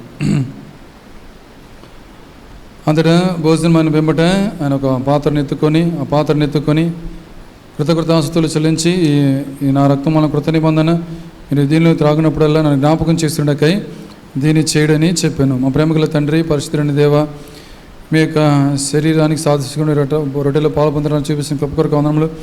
తిరిగి మళ్ళీ మీ యొక్క రక్తాన్ని సాధించుకున్నటువంటి ద్రాక్షరసంలో కూడా పాలు పొందబోచుండగా యోగ్యమైన పాలు పంపులు అనుగ్రహించమని యేసుక్రీస్తు ప్రభువు శ్రేష్టమైన నామమున స్తుతించి ప్రార్థించి అడిగి వేడుకుంటున్నాము తండ్రి. ఆమేన్. కనుక ఎవరైతే రొట్టెలో పాలు పొందిన వారుగా ఉంటున్నారో ద్రాక్షరసంలో కూడా పాలు పొందడానికి యోగ్యంగా ఉండగలలాగున మీ కుడి హస్తాలు కనిపించేట్లుగా పైకెత్తవలసిందిగా మనం చేస్తూ ఉన్నాం.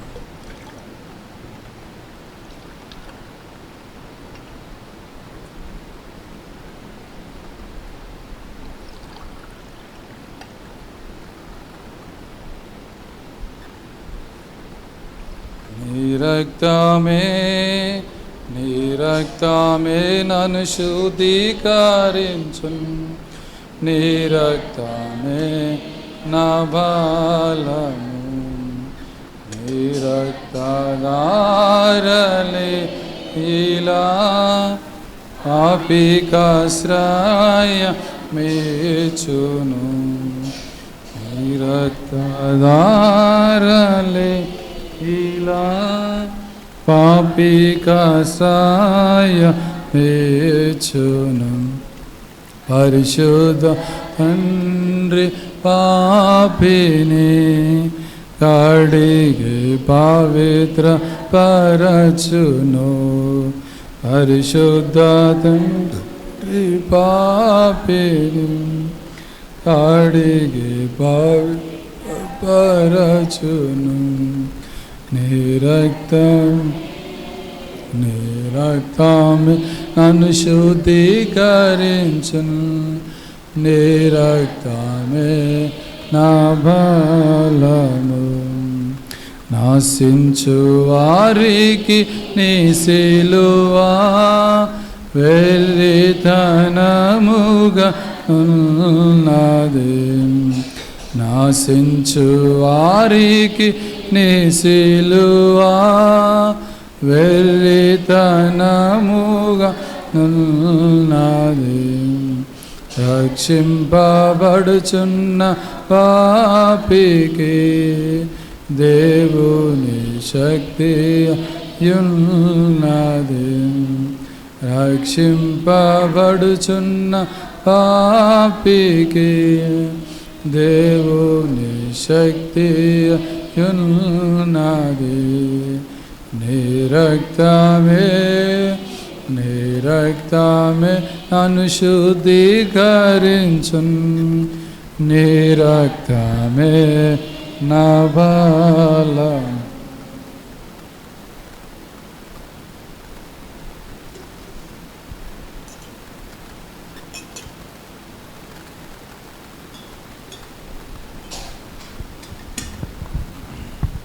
ఇంకెవరికైనా కానీ ప్రభు యొక్క రక్తాన్ని సాధించుకునే ద్రాక్షరసం అందకపోతే మీ కుడి హస్తాలు కనిపించేట్లుగా పైకెత్తవలసిందిగా మనం చేస్తూ ఉన్నాం. అందరికీ అందని నమ్ముతూ ఉన్నాము. మా ప్రేమగల తండ్రి, పరిశుద్ధుడైన దేవా, మీ పరిశుద్ధమైన నామం బట్టి మీకు ఎంత వందములు. పేదనీయ ప్రార్థనా మందిరం బట్టి స్తుతిస్తూ ఉంటున్నా, మేలవరంలో మీరు అనుగ్రహించిన దీపస్తంభం కొరకు స్తుతిస్తూ ఉంటున్నా. ప్రభా సంఘంలో ఉన్న ప్రతి బిడ్డని జ్ఞాపం చేసుకుని పేరుని దీవించమని ప్రార్థన చేస్తుంటున్నాను. ప్రభా బలలో పాలు పొందడానికి మీరు అనుకూలపరిచిన మీ ప్రేమ కొరకు వందములు. ఎవరైతే యోగ్యంగా పాలు పొందిన వారుగా ఉంటున్నారో అందరిని బట్టి వందములు. ఎవరైతే అయోగ్యంగా పాలు పొందిన వారుగా ఉంటున్నారో శిక్షా విధి గురి కాకుండా తప్పించండి. మరొకసారి అయినటువంటి యోగ్యమైన రీతిలో పాలు పొందడానికి మీ కృపను గ్రహించమని ప్రార్థన చేసుకుంటున్నాను. మీరు జ్ఞాపకం చేసుకునండి. ప్రేమికుల తండ్రి, మీ యొక్క సంఘంలో ఉన్న ప్రతి ఒక్క బిడ్డను మీరు జ్ఞాపకం చేసుకుని ప్రార్థన చేసుకుంటున్నాం. అబ్రహాం గారిని జ్ఞాపకం చేసుకుని కుటుంబాన్ని దీవించండి, ఆశీర్వదించండి. మేలుకై జ్ఞాపకం చేసుకుని వారి కుటుంబంలో అక్కర్ల అవసరం తీర్చండి. వృద్ధాప్యంలో ఉంటుండే ఆంటీ గారిని జ్ఞాపకం చేసుకోమని ప్రార్థన చేసుకుంటున్నాం. అరిదిగా కుటుంబంగా అందజేసేటువంటి డ్రైవింగ్ విషయంలో మీరే సహాయం చేయండి. అరిదిగా మేలుకై జ్ఞాపకం చేసుకొని ప్రార్థన చేసుకుంటున్నాం. చిన్న బిడ్డల చదువు విషయంలో సహాయం చేయండి. దేవపిడనగా కుటుంబానికి జ్ఞాపకం చేసుకొని ప్రార్థన చేసుకుంటాం. దీవించండి, ఆశ్రయించండి. అన్నగారికి గత కాలంలో జరిగినటువంటి కిడ్నీలో ఉన్నటువంటి రాళ్ళు తీసివేయడానికి మీరు చూపించిన కృపకరకు వందములు. అది చిన్న లేజర్ ట్రీట్మెంట్ ద్వారా తీసివేయడానికి చూపించిన కృపకరకు వందములు. మీరు కాచిన గాజులకు వందములు. ఉన్నటువంటి గాయములను త్వరగా మార్పింప చేయండి. సంపూర్ణ ఆరోగ్యం అనుగ్రహించమని ప్రార్థన చేసుకుంటున్నాను. వారిదిగా అక్కను కూడా జ్ఞాపం చేసుకుని మంచి ఆరోగ్యం అనుగ్రహించండి. వారి బిడ్డలను కూడా జ్ఞాపం చేసుకుని ప్రభా, చిన్న బిడ్డ జాషువా తమ్ముడిని జ్ఞాపం చేసుకుని తను కూడా వారు కూడా ఎదురు చూస్తుండగా సరైన పాలుపోగస్తులు అనుగ్రహించి మీరే మహిమ పొందమని ప్రార్థన చేసుకుంటున్నాం. వారి కుటుంబ పక్షాన మీరే మీ కార్యం జరిగించి మహిమ పొందమని ప్రార్థన చేసుకున్నాం. తిమోతిని జ్ఞాపం చేసుకొని దీవించండి, ఆశీర్వదించి వారి కుటుంబంలో నా బిడ్డలను జ్ఞాపం చేసుకుని ప్రార్థన చేసుకుంటున్నాం. ఆ రీతిగా ప్రభా జీవనం కీర్తన గత కాలంలో ప్రభా జ్వరం వచ్చిందిగా ఉంటుంది. దయతో మీ యొక్క రక్తంతో జ్ఞాపం చేసుకుని కడిగి శుద్ధి చేయండి. ఆ రీతిగా తను సంపూర్ణమైన స్వస్థ అనుగ్రహించండి. మీ రక్త ప్రోక్షణ బిడ్డ మీద అనుగ్రహించమని ప్రార్థన చేసుకుంటున్నాం. ఆ రీతిగా సంపూర్ణమైన ఆరోగ్యం అనుగ్రహించండి. బిడ్డలను జ్ఞాపం చేసుకునండి. అదే మీరే సాయం చేయమని ప్రార్థన చేసుకుంటున్నాను. అన్న చేసే పనిలో సాయం చేయండి, నాకు చేసే పనిలో సాయం చేయమని కుటుంబం దీవించి ఆశ్రయించమని ప్రార్థన చేసుకుని నాగభూషణ్ జ్ఞాపం చేసుకుని కుటుంబాన్ని దీవించండి. వారి ఉద్యోగంలో వారి కుటుంబాన్ని బిడ్డల చదువులో సాయం చేయండి. సాల్మన్ ఆనంద జ్ఞాపం చేసుకోండి, కుటుంబాన్ని దీవించండి, ఆశ్రదించండి. ప్రభాత అక్కను అనుకున్నటువంటి ఏమి కరుగుతూ వచ్చింది దాని విషయంలో మన కృపను గ్రహించండి, సంపూర్ణమైన ఆరోగ్యం అనుగ్రహించండి. మీరే స్వస్థపరచమని ప్రార్థన చేసుకుంటున్నాం. ఇప్పుడు యూఎస్లో ఉంటున్న సిస్టర్ అక్షయాన్ని జ్ఞాపం చేసుకుని దీవించండి, ఆశ్రయించి తన యొక్క చదువు విషయంలో ఉద్యోగ విషయంలో సాయం చేయండి. సిస్టర్ ప్రగతిని జ్ఞాపం చేసుకుని తన ఫర్దర్ ఎడ్యుకేషన్ తను చదువుకున్నటువంటి అకాడమిక్ విషయంలో మీరే జ్ఞాపం చేసుకుని మీరే సాయం చేయమని ప్రార్థన చేస్తుంది. శ్యామను జ్ఞాపం చేసుకుని ప్రభా కుటుంబాన్ని దీవించండి, ఆశ్రయించండి. వారిని ప్రేమించి వారికి ఇచ్చినటువంటి కుటుంబాన్ని దాంపత్య జీవనం ఆశ్రయించి వారికి ఇచ్చినటువంటి పాపను బట్టి వందములు దీవించండి, ఆశ్రయించండి. మంచి ఆరోగ్యం అనుగ్రహించమని ప్రార్థన చేసుకుంటున్నాం. వంకడాన్ని కుటుంబాన్ని జ్ఞాపం చేసుకుని దీవించండి, ఆశ్రయించండి. వారి ఉద్యోగంలో సాయం చేయండి, మాకు చేసే పనులు మీరే సాయం చేయమని ప్రార్థన చేసుకుంటున్నాం. ఆ రీతిగా ప్రభా కుటుంబాన్ని దీవించండి, బిడ్డల చదువులు సాయం చేయండి. అభయన కుటుంబాన్ని జ్ఞాపం చేసుకుని దీవించండి, ఆశ్రయించండి. వారి కుటుంబంలో ఉన్నటువంటి వారు అక్కడ జ్ఞాపం చేసుకుని అతికి బిడ్డల చదువు విషయంలో సాయం చేయండి.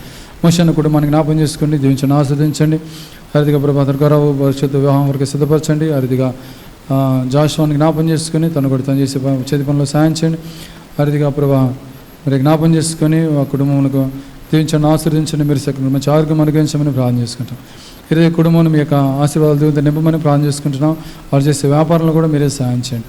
విశాఖను కుటుంబాన్ని జ్ఞాపం చేసుకునండి ప్రభా, దీవించండి, ఆశీర్వదించండి. తిరుగుల వ్యాపార నిమిత్తం ఉంటుండగా మీరే సాయం చేయండి. దైవకృపను జ్ఞాపం చేసుకుని మానసిక ఎదులు అనుగ్రహించండి, మంచి ఆరోగ్యం కూడా అనుగ్రహించమని ప్రార్థన చేస్తుంది. జీవన చదువు విషయంలో సాయం చేయండి. వారు చేసే వ్యాపారంలో సాయం చేయమని ప్రార్థన చేసుకుంటున్నాం. కొన్నేళ్ళని జ్ఞాపం చేసుకోండి, దీవించండి, ఆశీర్వదించండి. గత కాలంలో ఒక కంటికి ఆపరేషన్ చేసుకున్నాను, మీరు చూపించిన కొరకు వందములు. ఆ కంటి పొర విషయంలో రెండో కన్ను విషయంలో కూడా ఒక నెల తర్వాత వెళ్ళాలి, ఆ విషయంలో సాయం చేయండి.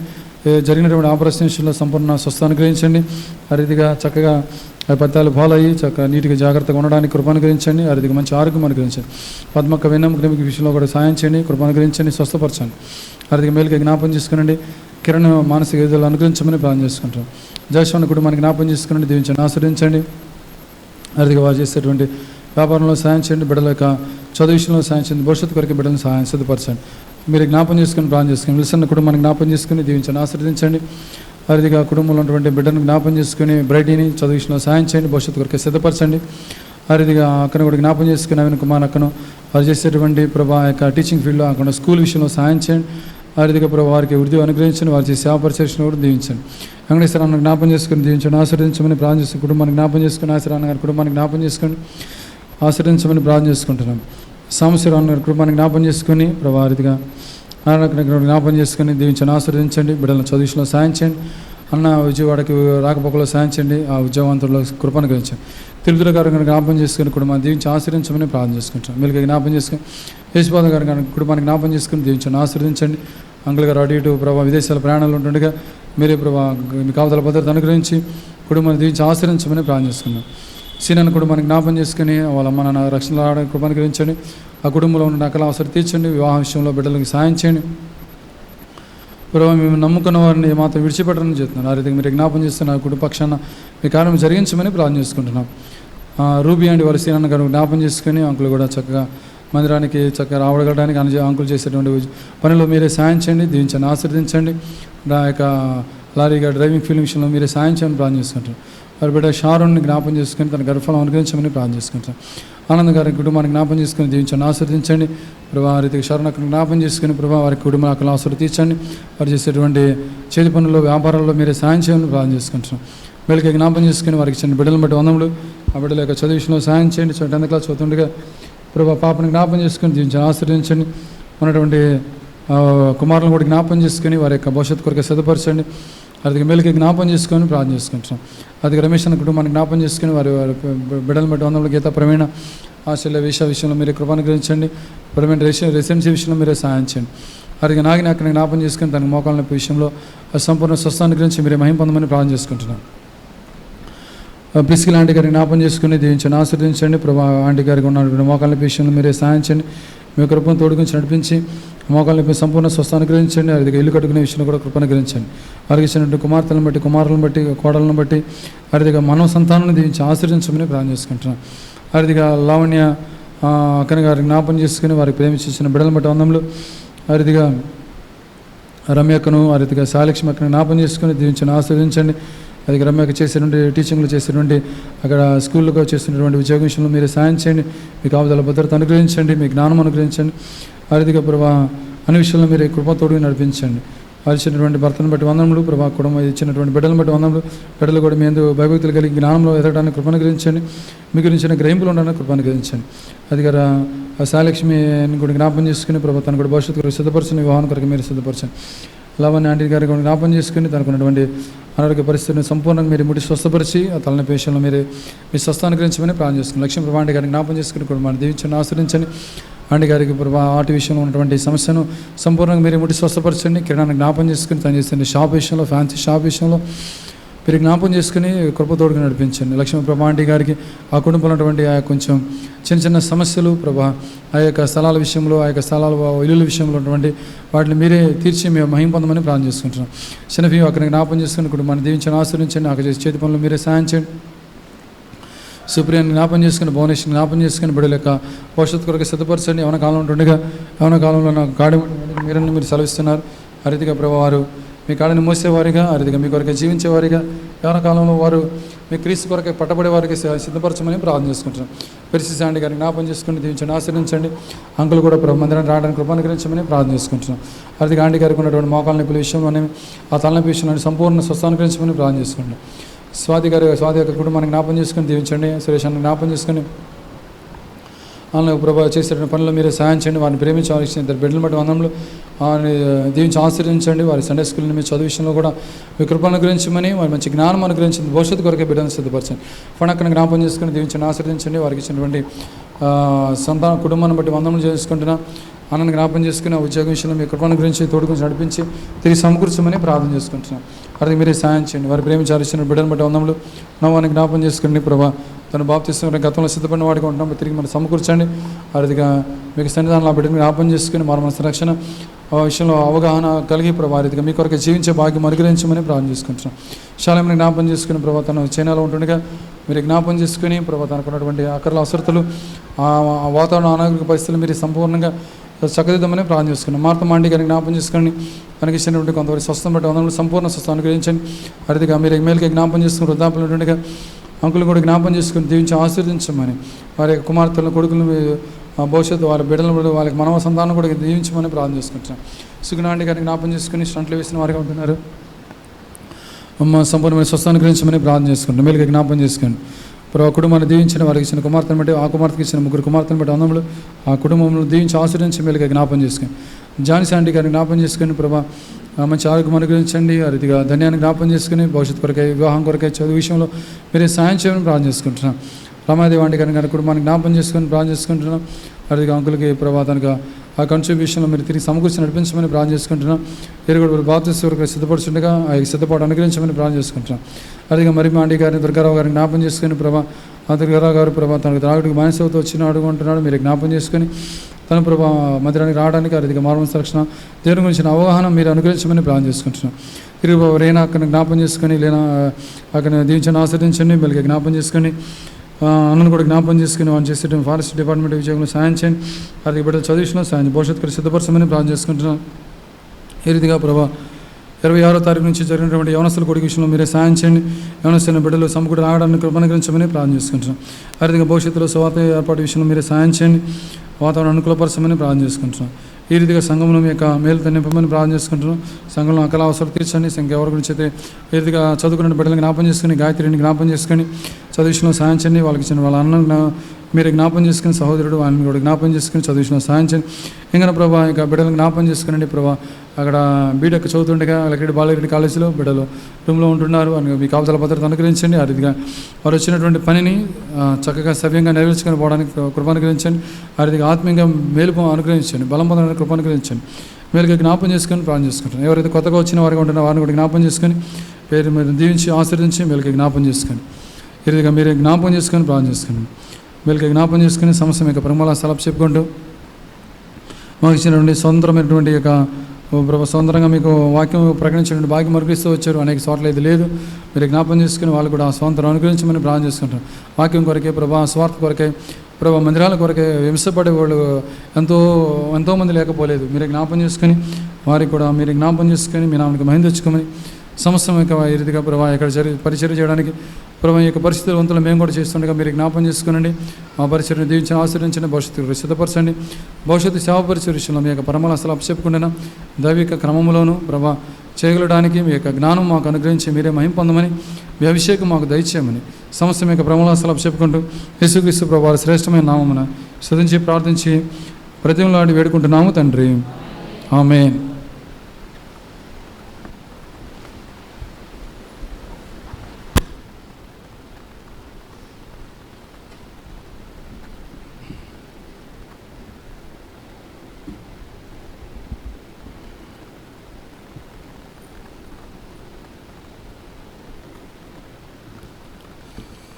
ప్రకటనలు వింటాము.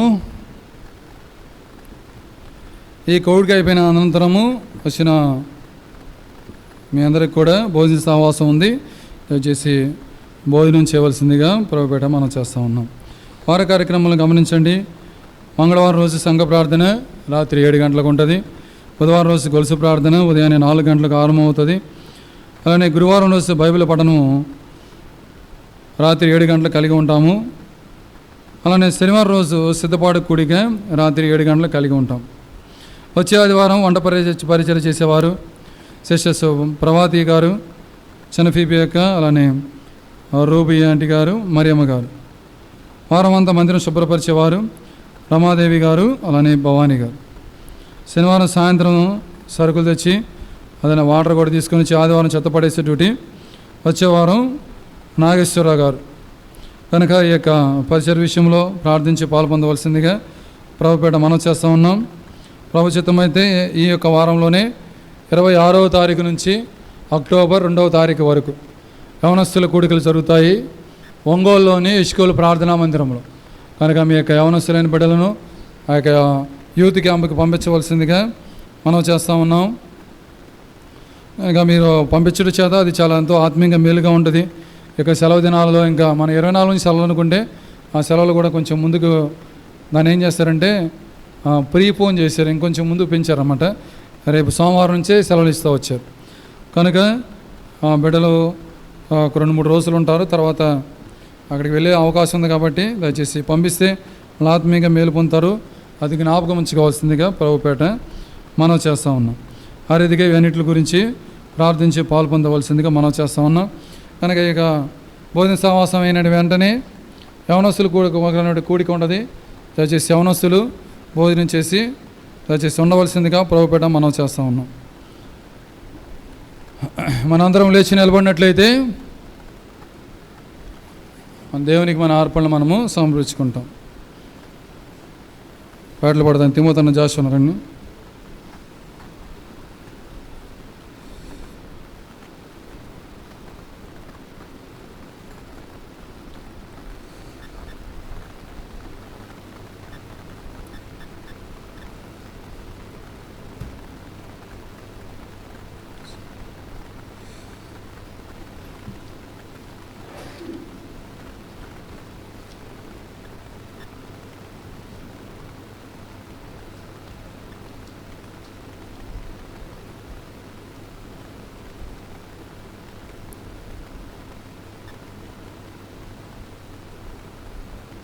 పాట సంఖ్య 453. మరొక నంబరు 450. మరొక నంబర్ 390. నిర్మింపబడితిమి మనము దైవగృహముగా, నిర్మింపబడితిమి మనము దైవగృహముగా, తన కృపచే స్థిరపరచబడితిమి, తన కృపచే స్థిరపరచబడితిమి. మనము దైవగృహముగా, నిర్మింపబడితిమి మనము దైవగృహముగా, పరిశుద్ధ యేసు రక్తము మనకై కూర్చొని సంఘముగా, కాచెను యేసు రక్తము మనకై కూర్చొని సంఘముగా, కృతజ్ఞతలు చెల్లించదము మన ప్రభు యేసునకే, కృతజ్ఞతలు చెల్లించదము మన ప్రభు యేసునకే.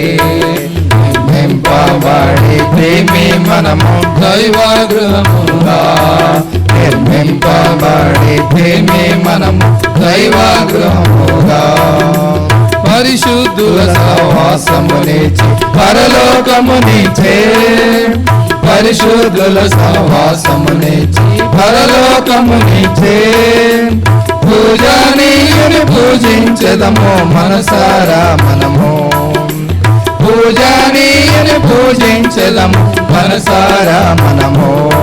నిర్మింపబడితిమి మనము దైవగృహముగా, నిర్మింపబడితిమి మనము దైవగృహముగా, పరదేశులమై ఉన్న మనల తన ఇంటికి చేర్చి, పరదేశులమై ఉన్న మనల తన ఇంటికి చేర్చి, కాపుగా మనము ప్రస్తుతింతుము భక్త పాలకుని, కాపుగా మనము ప్రస్తుతింతుము భక్త పాలకుని. నిర్మింపబడితిమి మనము దైవగృహముగా, నిర్మింపబడితిమి మనము దైవగృహముగా, మన కార్యమును మనలో చేసి మన సేవకు పిలిచే, మన కార్యమును మనలో చేసి మన సేవకు పిలిచే, అని వీధీలకు స్తుతులర్పింతుము వినయముగా మనము, అని వీధీలకు స్తుతులర్పింతుము వినయముగా మనము. నిర్మింపబడితిమి మనము దైవగృహముగా, నిర్మింపబడితిమి మనము దైవగృహముగా, సంగంబునకు శిరసయ్యున్న శ్రీ యేసే ప్రభువే, సంగంబునకు శిరసయ్యున్న శ్రీ యేసు ప్రభువే, సర్వకాలము జయ శబ్దముతో సన్నోతించదము, సర్వకాలము జయ శబ్దముతో సన్నోతించదము. నిర్మింపబడితిమి మనము దైవగృహముగా, నిర్మింపబడితిమి మనము దైవగృహముగా, తన కృపచే స్థిరపరచబడితిమి, తన కృపచే స్థిరపరచబడితిమి. నిర్మింపబడితిమి మనము దైవగృహముగా, నిర్మింపబడితిమి మనము దైవగృహముగా.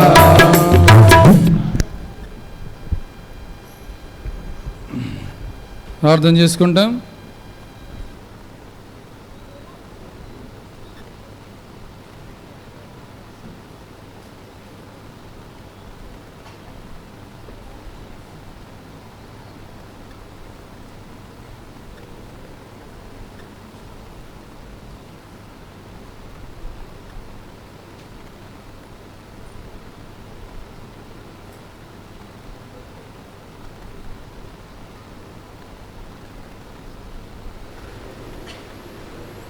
ప్రేమగల తండ్రి, పరిశుద్ధుడైన దేవా, మీ యొక్క పరిశుద్ధమైన ఘనమైన నామమును బట్టి వందములు స్తోత్రములు స్తుతులు చెల్లించుకుంటూ ఉన్నా. ప్రియ తండ్రి, మమ్మల్ని ప్రేమించి రీతిగా ఆరాధనలో మీరు చేసిన సాయం కొరకే స్తుతిస్తూ కనపరుచుకుంటూ ఉన్నా. ప్రియ తండ్రి, రీతిగా అనేక విధాలుగా మీరు చేసిన సాయం కొరకే వందములు.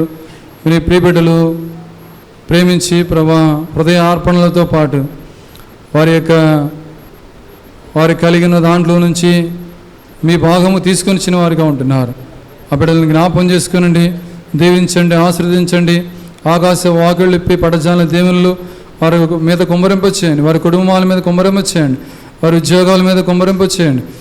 వారి పాడి పశువులు, వారి దుక్కుడేదులు, వారు చేసేటువంటి చేతి వృత్తులు అన్నింటిలో ప్రభా మీ ఆశీర్వాదంలో దేవుని మెండుగా కుమ్మరించి మీ నామానికి మహిమ తెచ్చుకోమని ప్రార్థన చేసుకుంటున్నాను. వారి బిడ్డలను, వారి సంతానంను దీవించి ఆశీర్వదించండి. తిరిగి ప్రభా మరి తిరిగి వచ్చే ప్రభు దినం మేము కలుసుకున్న ప్రయంతము మీ యొక్క సన్నిధి తోడుగుంచి నడిపించి మీ నామానికి మహిమ తెచ్చుకోమని, మీ ఆశీర్వాదములతో మీ యొక్క బిడ్డలను పంపించమని యేసుక్రీస్తు ప్రభా శ్రేష్టమైన నామమున స్తుతించి ప్రార్థించి అడిగి వేడుకుంటున్నాము తండ్రి. ఆమేన్.